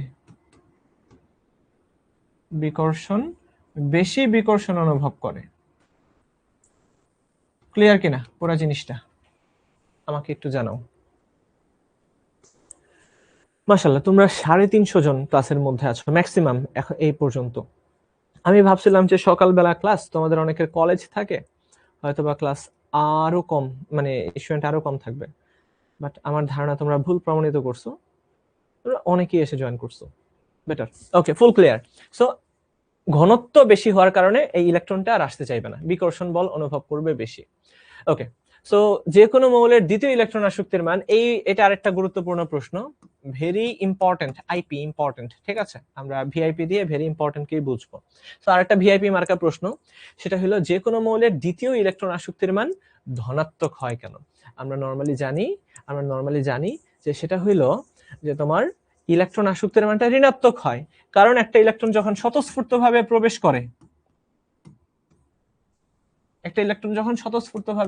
করে, তখন শক্তি কি হয়, শক্তি ভাইয়া নির্গত হয়, অর্থাৎ নেগেটিভ হয়ে যায়, শক্তি সব বের হয়ে যায়, শক্তি বের হয়ে তারপর ইলেকট্রনটা প্রবেশ করে।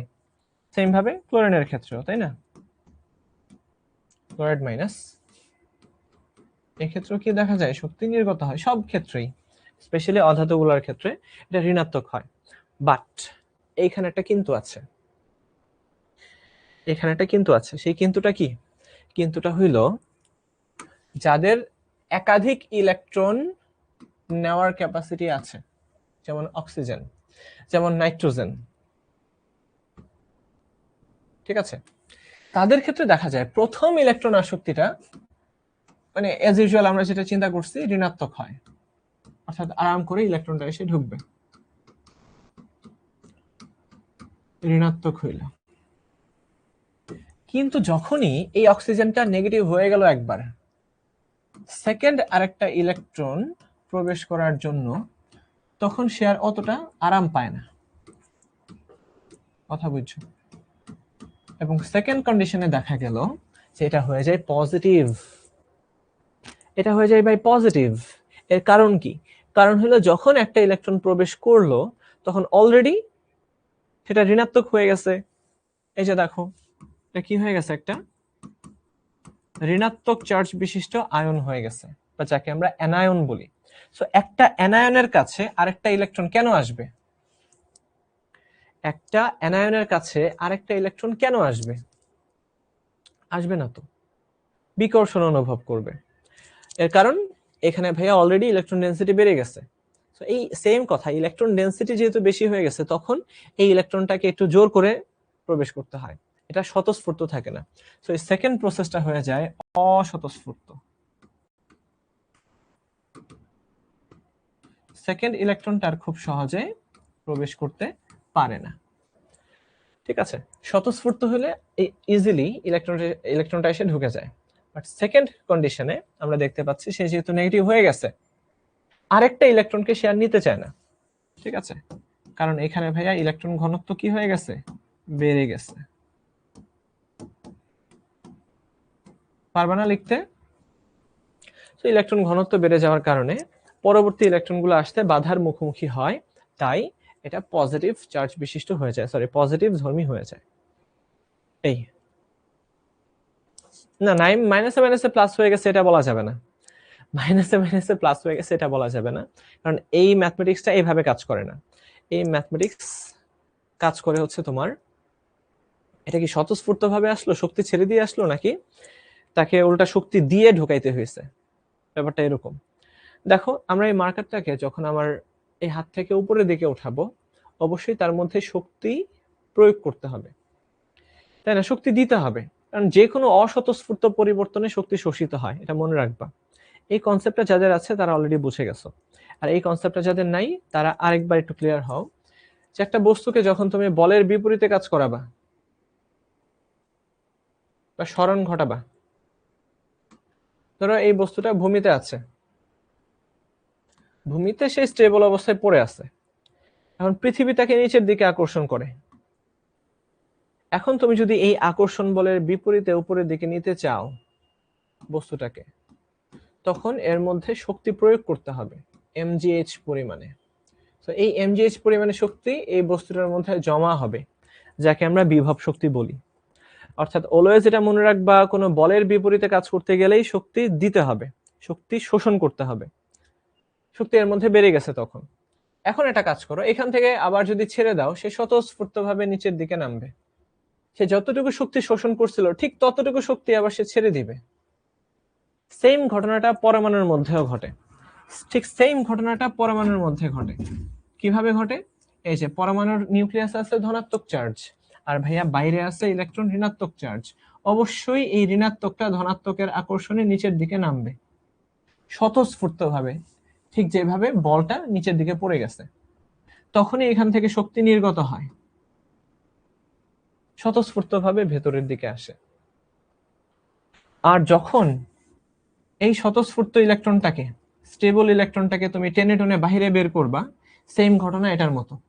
বলের বিপরীতে কাজ করতেছো, এই ধনাত্মক আকর্ষণের বিপরীতে তুমি কাজ করতেছো, তখন এখানে শক্তি দিতে হয়। বুঝা গেল? আর যখন অলরেডি এই ইলেকট্রনটা, এই অক্সিজেনটা যখন নেগেটিভ হয়ে গেছে, এই অক্সিজেনটা কি অলরেডি ভাইয়া নেগেটিভ, ইলেকট্রন ডেনসিটি অনেক বেশি, তার মধ্যে তুমি আরেকটা ইলেকট্রন দিতে চাচ্ছ, এই জায়গাতে ইলেকট্রন ইলেকট্রন বিকর্ষণ হবে। সো বিকর্ষণ হওয়া মানে কি? বিকর্ষণ হওয়া মানে হইলো, এই যে দেখো দুইটা নেগেটিভ চার্জ পরস্পরকে বিকর্ষণ করবে, তাই না? এই যে দুইটা নেগেটিভ চার্জ পরস্পরকে কি করে? বিকর্ষণ করে। অর্থাৎ বিকর্ষণ বলের বিরুদ্ধে কাজ করে ইলেকট্রনটাকে আনতে হবে। এটা মনে রাখবা, বলের দিকে কাজ হইলে হবে ধনাত্মক, ঋণাত্মক, আর বলের বিপরীতে কাজ হইলে হবে ধনাত্মক। ঠিক আছে? অর্থাৎ তোমাকে জোর জবরদস্তি করে শক্তি এর মধ্যে দিয়ে কাজটা করতে হবে। ক্লিয়ার কিনা কথা?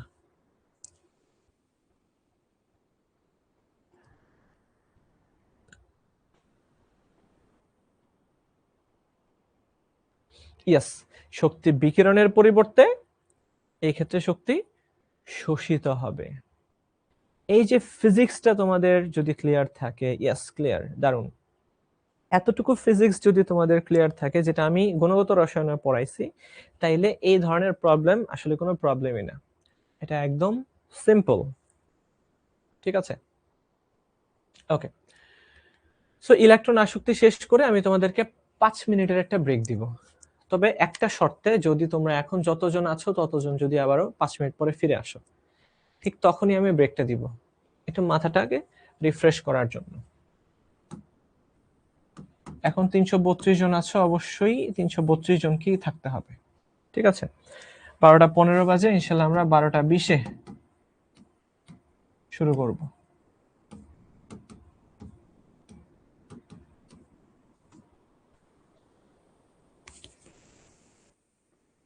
ওকে, সো তোমরা একটু রেস্ট নিতে পারো এখন।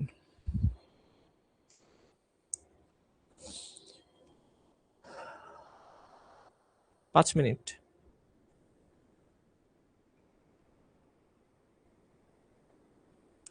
তামিম ভাইয়া, তোর যে প্রবলেমটা, এটা নানান কারণে এই প্রবলেমটা হইতে পারে। সো আমাকে শুরুতে বুঝতে হবে যে কি কারণে এই প্রবলেমটা হইছে। সো এবং এটা দেখতে কেমন, তখন বোঝা যাবে।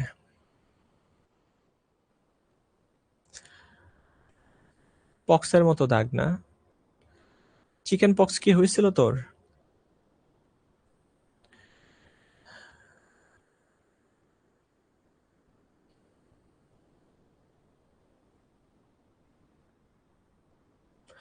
আচ্ছা, আমি আমার আইডিতে ঢুকে দেখি শাখাওয়াত শোভনে। আমি যে পোস্ট করছি, এক কাজ করতে পারিস, ওই পোস্টের কমেন্টে তোদের প্রবলেমগুলো শেয়ার করতে পারিস।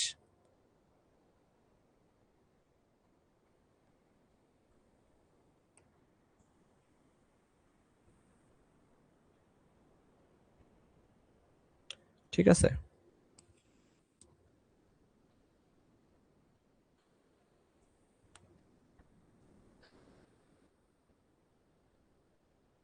ব্রনের মতো। হয়তোবা চিকেন পক্স হয়েছে। এই 12টা 20-এ শুরু করব, কিন্তু কেউ বেরোবে না। এখন যারা যারা আছিস সবাইকে থাকতে হবে।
আচ্ছা তামিম, আমি তোর বিষয়টা নিয়ে আর একটু তোর সাথে কথা বলতে হবে, ঠিক আছে? এখনই না।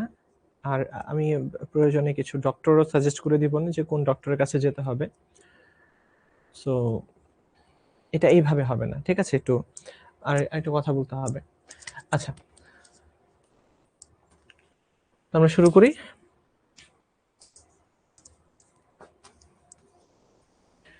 সো আজকের ক্লাসের সর্বশেষ টপিক সেটা হলো ভাইয়া আয়নীকরণ শক্তি। That's very important concept. যৌগের বৈশিষ্ট্য কেমন হবে? একটা যৌগ কি আয়নিক হবে নাকি সমযোজী হবে, নাকি এটা পোলার হবে নাকি অপোলার হবে, এই সব কিছু ডিপেন্ড করে তড়িৎ ঋণাত্মকতার উপরে। এবং আমরা প্রত্যেকটা কেমিস্ট্রি ক্লাসে কমসে কম 10-15 বার এই শব্দটা উচ্চারণ করি, খেয়াল করবা। এই শব্দটা কমসে কম 10-15 বার আমরা উচ্চারণ করি, কারণ এটা এতটা important, one of the most important topics যদি বলি। এটা সিঙ্গেল টপিক, সেটা সব জায়গাতে আলোচনা করতে হয়। তড়িৎ ঋণাত্মকতার পার্থক্য, তড়িৎ ঋণাত্মকতার পার্থক্য, শতবার এই কথাগুলো আমরা বলছি বা সামনেও বলবো। তাইলে এখন আমরা বুঝি যে ভাইয়া তড়িৎ ঋণাত্মকতা মানে কি, আর ইলেকট্রন আসক্তি থেকে এই তড়িৎ ঋণাত্মকতার ডিফারেন্সটা কি। ইলেকট্রন আসক্তি পুরোটা হচ্ছে এনার্জি বা শক্তির সাথে রিলেটেড, মনে রাখবা। যেমনটা আয়নীকরণ শক্তি, ইলেকট্রন আসক্তি এবং আয়নীকরণ শক্তি দুইটাই হচ্ছে এনার্জি। দুইটাই কি ভাইয়া? এনার্জি, এনার্জির সাথে রিলেটেড। বাট এই আয়নীকরণ শক্তিটা কোনো এনার্জির সাথে রিলেটেড না। আয়নীকরণ শক্তিটা হলো যে কে কতটুকু টানাটানি করতে পারে, তার ক্ষমতা। আয়নীকরণ শক্তিটা কি অনেকটা ইলেকট্রন নিজের দিকে টানার ক্ষমতা।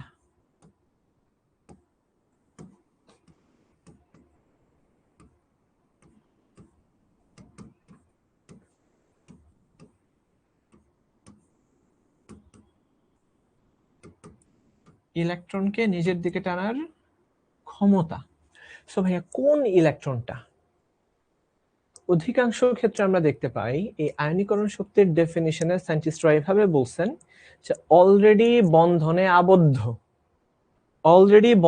আবদ্ধ দুইটা ইলেকট্রনকে নিজের দিকে আকর্ষণ করার তুলনামূলক যে ক্ষমতা, তাকে বলা হয় ইলেকট্রন কি বলে, তড়িৎ ঋণাত্মকতা, ইলেকট্রন নেগেটিভিটি, তড়িৎ ঋণাত্মকতা। ঠিক আছে, আরেকটা বিষয় আছে যে ভাই তড়িৎ ধনাত্মকতা, ওটা হচ্ছে ইলেকট্রন ছেড়ে দেওয়ার প্রবণতা। ঠিক আছে, আমি ইলেকট্রনটা রাখতে চাই না, ইলেকট্রনটা আমি ছেড়ে দিতে চাই, ওটাকে বলা হয় তড়িৎ ধনাত্মকতা। ঠিক আছে, অর্থাৎ আমি ইলেকট্রন ছেড়ে দিয়ে ধনাত্মক হওয়ার প্রবণতা। আর ঋণাত্মক হইল ইলেকট্রন নিজের দিকে টেনে ঋণাত্মক হওয়ার প্রবণতা। ঠিক আছে, সো তড়িৎ ঋণাত্মকতার মানে হইল ইলেকট্রনকে নিজের দিকে টেনে তড়িৎগতভাবে ঋণাত্মক হওয়ার প্রবণতা।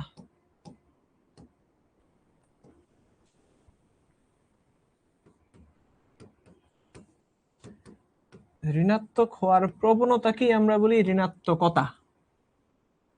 বুঝা গেল? এই যে ঋণাত্মকতা, ঋণাত্মকতা। ঠিক আছে, হ্যাঁ, অনেকটা ইলেকট্রন আসক্তির মতোই, বাট নট ইলেকট্রন আসক্তি, এটা মনে রাখবা। হ্যাঁ আবির, তুমিও ঠিক বলেছো। ইয়েস। সো ইলেকট্রনকে কে কতটুকু টানতে পারে, এটাকে আমরা বলি তড়িৎ ঋণাত্মকতা। তড়িৎ ঋণাত্মকতার কোনো একক নাই, মনে রাখবা। আয়নীকরণ শক্তি, আয়নীকরণ শক্তি এবং ইলেকট্রন আসক্তির একক আছে, এরা হলো কিলোজুল পার মোল। ঠিক আছে, এই আয়নীকরণ শক্তি বা আয়োনাইজেশন এনার্জি অথবা ইলেকট্রন অ্যাফিনিটি উভয়ের একক আছে, শক্তির একক যা, এরা তাই। প্রতি মোল পরমাণুর পেছনে কতটুকু শক্তি খরচ করতে হয় বা কতটুকু শক্তির প্রয়োজন হয়, এটাকে আমরা বলি ওই তাদের একক। বাট ইলেকট্রোনেগেটিভিটি ইএন, এটার কোনো একক নাই, মনে রাখবে। কিছু ভ্যালু আছে কিন্তু কোনো একক নাই। তাইলে আমরা একটু বুঝি, কোন মৌলের অণুতে পরমাণু কর্তৃক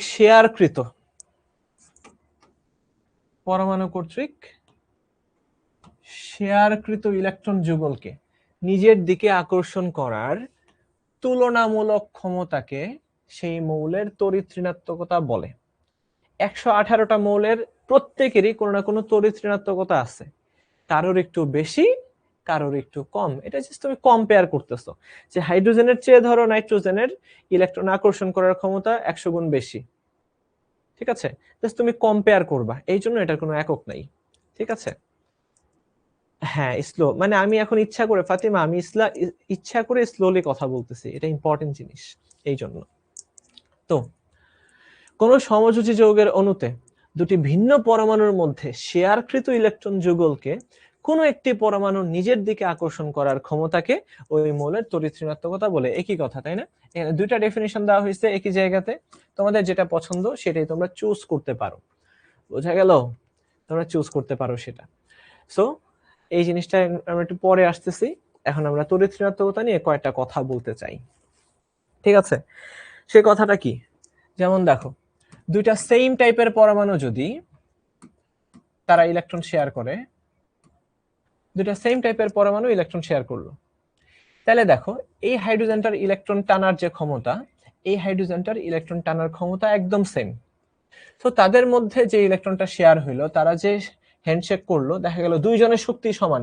সো হ্যান্ডশেক করলে বা টানাটানি করলে দুইজন একদম সেম জায়গাতেই থাকবে, কেউ ডানেও যাবে না কেউ বামেও যাবে না।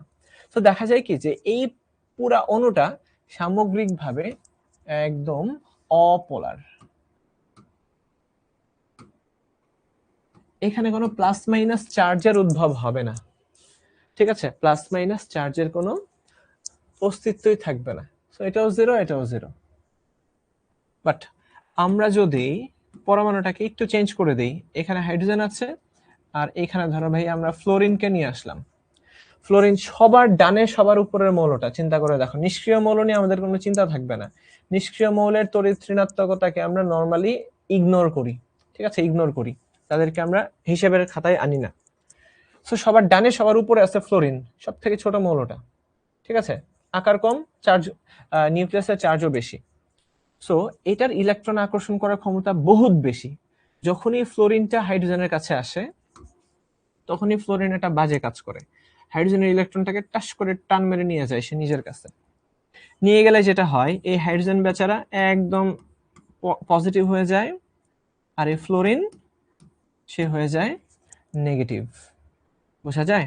হ্যাঁ, ঠিক আছে, মাঝখানে ইলেকট্রন ডেন্সিটি কিছু থাকে, বাট অধিকাংশ ইলেকট্রন ফ্লোরিনের দিকে ধাবিত হয়। এই জন্য এই সমস্ত অণুকে আমরা বলি পোলার অণু। এটাকে আমরা বলি পোলার অণু। অর্থাৎ এর মধ্যে দেখো প্লাস এবং মাইনাস দুইটা পোল আছে, প্লাস এবং মাইনাস দুইটা পোল আছে, মানে প্রান্ত আছে বা মেরু আছে, উত্তর মেরু দক্ষিণ মেরু, অনেকটা এরকমই। পজিটিভ মেরু নেগেটিভ মেরু, positive pole negative pole. So এরকম তড়িৎ ঋণাত্মকতার পার্থক্যের ভিত্তিতে পোলারিটি, সরি, এই পোল তৈরি হওয়ার যে ঘটনা, পোল তৈরি হওয়ার যে ঘটনা, এই ঘটনাকে বলা হয় ভাইয়া পোলারিটি। এই ঘটনাকে বলা হয় পোলারিটি। অর্থাৎ যৌগটা হওয়ার কথা ছিল সমযোজী, কিন্তু হয়ে যাচ্ছে আয়নিকের মতো। অর্থাৎ এই সমযোজী যৌগে আয়নিক বৈশিষ্ট্য প্রাপ্ত হওয়াকে আমরা বলি পোলারিটি। যৌগটা হওয়ার কথা ছিল সমযোজী, কিন্তু সমযোজী না হয়ে আয়নিক বৈশিষ্ট্য চলে আসা, সমযোজী না হয়ে আয়নিক বৈশিষ্ট্য চলে আসার যে বৈশিষ্ট্য বা ধর্ম যৌগের মধ্যে, তাকে বলে পোলারিটি।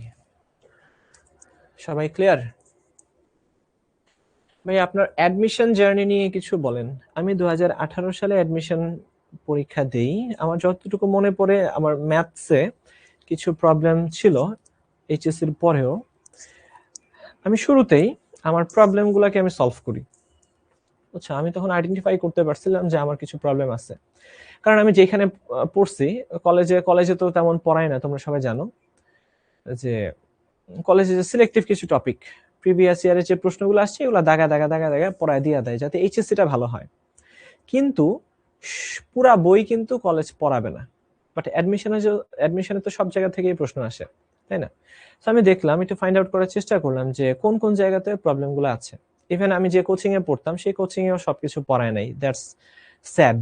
ঠিক আছে, অফলাইন কোচিং গুলোতে আসলে সব পড়ানো পসিবল হয়ও না, কারণ ক্লাস সংখ্যা সুনির্দিষ্ট থাকে। কারণ আমরা তো ধরো অনলাইনে যত ইচ্ছা তত ক্লাস নিয়ে এতটুকু এনশিওর করার চেষ্টা করি তোমাদের যাতে একটা টপিকও বাদ না থাকে। ঠিক আছে, এখন দু একজন হয়তো থাকতে পারো যারা কিনা আমাদের পড়াটা তোমরা নিতে পারো নাই, তাই না? থাকে না যে সবার তো আর বেসিক সমানভাবে ক্লিয়ার থাকে না, সবার বেসিক সমানভাবে শক্ত থাকে না। যাদের বেসিক একটু শক্ত, যারা আমাদের পুরাতন স্টুডেন্ট, তারা দেখা যায় 100% আমাদের পড়া তারা বুঝতে পারে। বাট যারা নতুন আসছে তাদের জন্য আস্তে আস্তে মানে খাপ খাওয়ায় নিতে হয়। তো সবাই আলটিমেটলি বুঝবে আশা করি। তো দেখা যায় কি যে এমন ভাবে পড়ায় নাই। তো আমরা এই প্রবলেমগুলো ফেস করছি, তখন চেষ্টা করছি যে এইচএস এর পরে ওই প্রবলেমগুলো সলভ করে ফেলতে, কিন্তু হয়তো 90% হয়েছে, 10% হয় নাই। বাকিটুকু পরে টানা ওই 3 মাসে বসে বসে বসে বসে প্রিভিয়াস ইয়ারের প্রশ্ন ধরো ঝাঁঝরা করছি একদম। আমার প্রাইম টার্গেট ছিল বিগত 10-15 বছরের প্রশ্ন যা আসছে সব পড়ে ফেলা, কারণ এগুলোর মধ্যে একটা ধারাবাহিকতা থাকে যে হয়তোবা এর পরের বছরও এই টাইপের কিছু আসার একটা পসিবিলিটি আছে। তো আমি শুরুতেই মাথার মধ্যে ঢুকাই ফেলছি যে এই টপিকগুলো ইম্পর্টেন্ট। তারপর আমি যখন ক্লাসে গেছি, ভাইয়ারা যা পড়াচ্ছে আমার অটো মাথার মধ্যে ঢুকে গেছে যে এই টপিকটা ইম্পর্টেন্ট, সো আমি এখানে বেশি মনোযোগ দিতাম। এভাবে আলহামদুলিল্লাহ ঢাকা ইউনিভার্সিটি, মেডিকেল, বুয়েট সব জায়গাতেই হয়েছে। ঠিক আছে, তো তোমরা এই স্ট্র্যাটেজি ফলো করবা, ক্লাসে সবকিছু বুঝে যাওয়ার চেষ্টা করবা প্রথমত। আর দ্বিতীয়ত বিগত বছরগুলোতে কি কি প্রশ্ন আসছে, এটা হচ্ছে তোমার স্ট্র্যাটেজি, কৌশল। তোমাকে তো এখন আইনস্টাইন হলে চলবে না। আইনস্টাইন হবা আইনস্টাইনের সমান বয়স হইলে। তুমি ইউনিভার্সিটি পাস করে মাস্টার্স করো, পিএইচডি করো, তখন তুমি অনেক কিছু জানতে পারবা ভাইয়া, জানার শেষ নাই। বাট এখন তোমার কতটুকু জানতে হবে, কতটুকু, যতটুকু জানলে তোমার ওই জায়গাতে যাইতে পারবা। বুঝা গেল? যতটুকু জানলে তুমি ওই জায়গায় যেতে পারবা, তোমাকে ততটুকুই জানতে হবে। অনেক কিছু জানতে যে যা আসে বলে যদি না পারো, আর চান্স হবে না। আমার বুয়েটের র্যাঙ্ক ছিল তোমার 1207। ঠিক আছে, আসছিল আমার Naval architecture and marine engineering, ওই সাবজেক্টে আসছিল। তো যাই হোক, সো সব সাবজেক্টই ভালো, আমি কোনো সাবজেক্টকে ছোট করে দেখবো না, বাট মানুষের একটা চয়েস থাকে না। আমি ফার্মাসিউটিক্যালে পড়ছি কারণ এই ড্রাগ বা কেমিস্ট্রি কিভাবে বা বডিতে কিভাবে সবকিছু কাজ করে, সো এইগুলো আমার একটা ফ্যাসিনেশন ছিল, এবং যেটা আমার জন্য রাইট ডিসিশন ছিল। ঠিক আছে, এখন আমি বুঝি। যাই হোক, তো সামনে আগাই। দেখো কয়েকটা মৌলের তড়িৎ ঋণাত্মকতার মান, বাম থেকে ডানে গেলে তড়িৎ ঋণাত্মকতা বাড়ে, নিচ থেকে উপরে গেলেও তড়িৎ ঋণাত্মকতা বাড়ে। এই ক্ষেত্রে ব্যতিক্রম ধর্মী কোনো কিছু নাই। ঠিক আছে, আর ডান থেকে বামে আসলে কমে, উপর থেকে নিচে গেলেও কি হয়, কমে।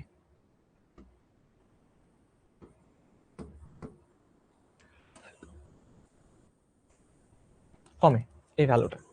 সো সবার ডানে সবার উপরে কি আছে, ফ্লোরিন আছে। সবার ডানে সবার উপরে কি আছে ভাইয়া, ফ্লোরিন আছে। সবার বামে সবার নিচে কি আছে, সিজিয়াম তথা ফ্রান্সিয়াম, যেটা থাকবে ওটাই। সো তড়িৎ ঋণাত্মকতা সব থেকে বেশি ফ্লোরিনের, আর সব থেকে কম সিজিয়াম বা ফ্রান্সিয়ামের। ঠিক আছে, এখন কিছু মান বা ভ্যালু লিখে রাখো, যেগুলো তোমাদেরকে অবশ্যই অবশ্যই মুখস্থ করিতে হইবে, অবশ্যই যেগুলো মুখস্থ করিতে হইবে। যেমন ভাইয়া ফ্লোরিনের তড়িৎ ঋণাত্মকতা একদম 4, এটাই আমাদের ম্যাক্সিমাম ভ্যালু, এটাই আমাদের ম্যাক্সিমাম ভ্যালু। ঠিক আছে সৈকত দাস, তোমার গার্লফ্রেন্ড চলে গেছে, কোনো সমস্যা নাই, যে চলে যাবে তাকে যেতে দাও, আগে আর পরে সে তো যাবেই। যে তোমার ভ্যালু না বুঝে তোমাকে ছেড়ে চলে যেতে পারছে, সে আলটিমেটলি যাবেই। ঠিক আছে, সে তোমার জন্য ছিল না, সে অন্য কারোর। সুতরাং এটা তোমাকে মেনে নিতে হবে। এরপরে ফ্লোরিনের পরে হলো ভাইয়া অক্সিজেনের। অক্সিজেনের তড়িৎ ঋণাত্মকতা 3.5। বৈজ্ঞানিক পলিং নামে একজন সায়েন্টিস্ট ছিলেন, এই পলিং এর স্কেল অনুযায়ী এই ভ্যালুগুলো দেওয়া। ঠিক আছে, ওকে। তারপরে চলে আসে নাইট্রোজেন, সিরিয়ালি 3 নম্বরে নাইট্রোজেন। এটা অনেকটা প্রায় 3.1, ডিরেক্ট 3.1 না, 3.1 এর একটু কম, আর 3.1 এর কাছাকাছি। এই জন্য আমরা লিখে দিই এটা হচ্ছে 3.1। ঠিক আছে, তারপরে হলো ভাইয়া ক্লোরিন, এটার তড়িৎ ঋণাত্মকতা 3। ক্লোরিনের তড়িৎ ঋণাত্মকতা 3। তারপরে আমাদের যেটা পড়তে হবে বিখ্যাত মৌল কার্বন, এর তড়িৎ ঋণাত্মকতা 2.5। এরপরে পড়তে হবে ফসফরাস, ফসফরাসের তড়িৎ ঋণাত্মকতাও 2.5। এরপরে জানতে হবে হাইড্রোজেন, হাইড্রোজেনের তড়িৎ ঋণাত্মকতা 2.1। মুখস্থ করে রাখো এগুলা, প্রত্যেককে মুখস্থ করতে হবে। হ্যাঁ রিফাত, অবশ্যই এনাফ এনাফ এনাফ এনাফ, অবশ্যই এনাফ।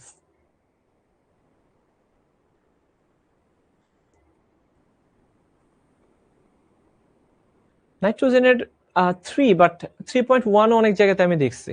ঠিক আছে, এই 3.1 লিখলে কিছু কনফিউশন দূর হয়ে যায়।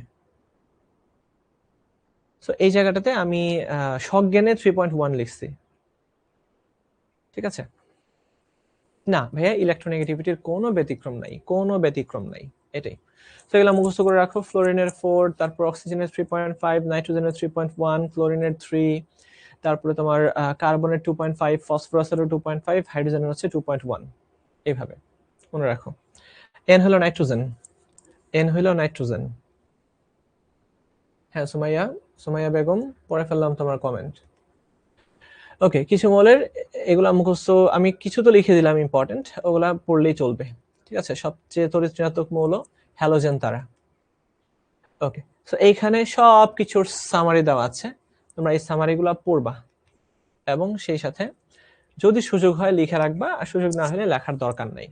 এবং এই পর্যন্ত আমরা যা যা পর্যাবৃত্ত ধর্ম পড়ছি দেখো সব কিছু এখানে দিয়ে দিলাম। পরমাণুর আকার, ধাতব ধর্ম, অধাতব ধর্ম, জারণ ক্ষমতা, বিজারণ ক্ষমতা, যোজ্যতা, আয়নীকরণ শক্তি, ইলেকট্রন শক্তি, তড়িৎ ঋণাত্মকতা, অক্সাইডের ক্ষারকত্ব, অক্সাইডের অম্লত্ব। দেখো ভাইয়া আমি সবকিছু পড়াইছি কিনা, আমি বুকে হাত দিয়ে বলতে পারি যে আমি সবকিছু পড়াইছি এবং সবকিছুর জন্য যথেষ্ট সময় নিয়ে পড়াইছি। যতটুকু সময় নিলে তোমরা পুরোপুরি বুঝতে পারবা।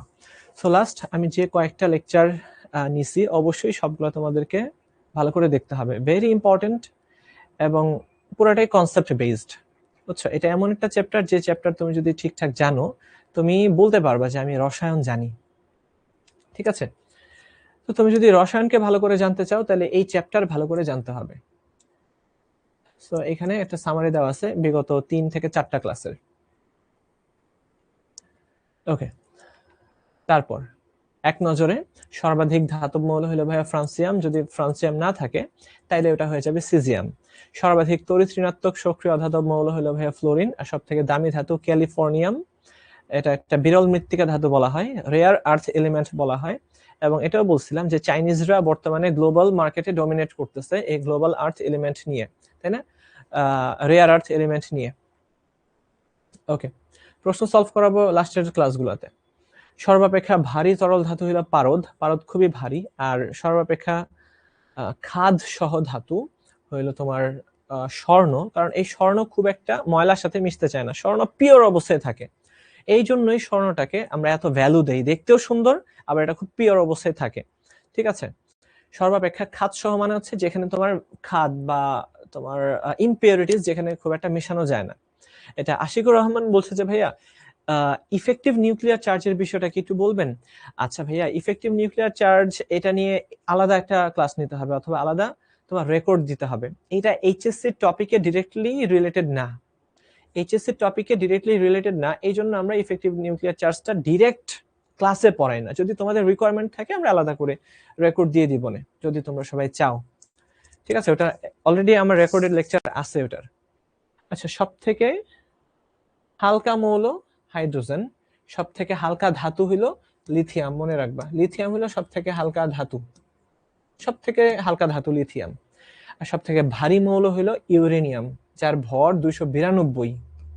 এর চেয়ে বেশি ভর আর কোনো মৌলের নাই। প্রকৃতিতে সব থেকে ভারী মৌল হলো ইউরেনিয়াম। ঠিক আছে,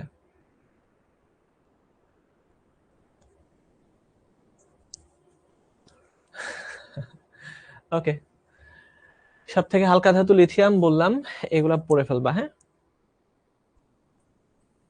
সো আজকের ক্লাসে আমরা ইলেকট্রন আসক্তি, তড়িৎ ঋণাত্মকতা এবং আয়নীকরণ শক্তি নিয়ে জানলাম। আয়নীকরণ শক্তি ভাইয়া কি ছিল?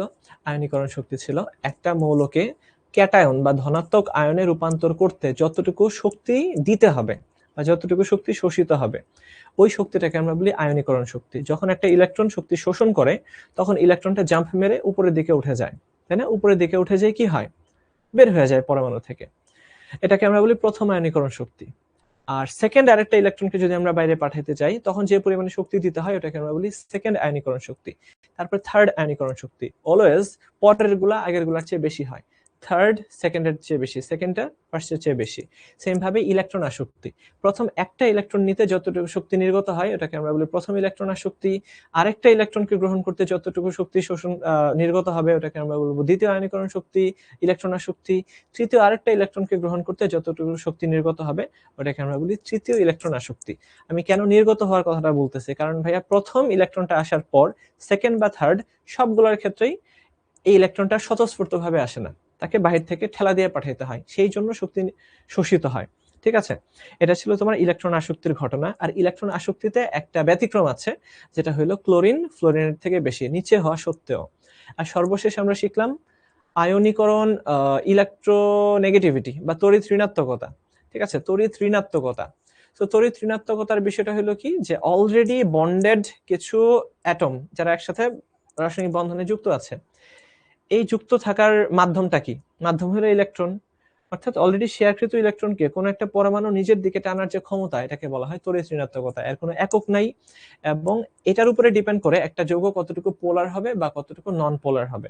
তড়িৎ ঋণাত্মকতার পার্থক্য যত বেশি হবে যৌগের পোলারিটি তত বেশি হবে।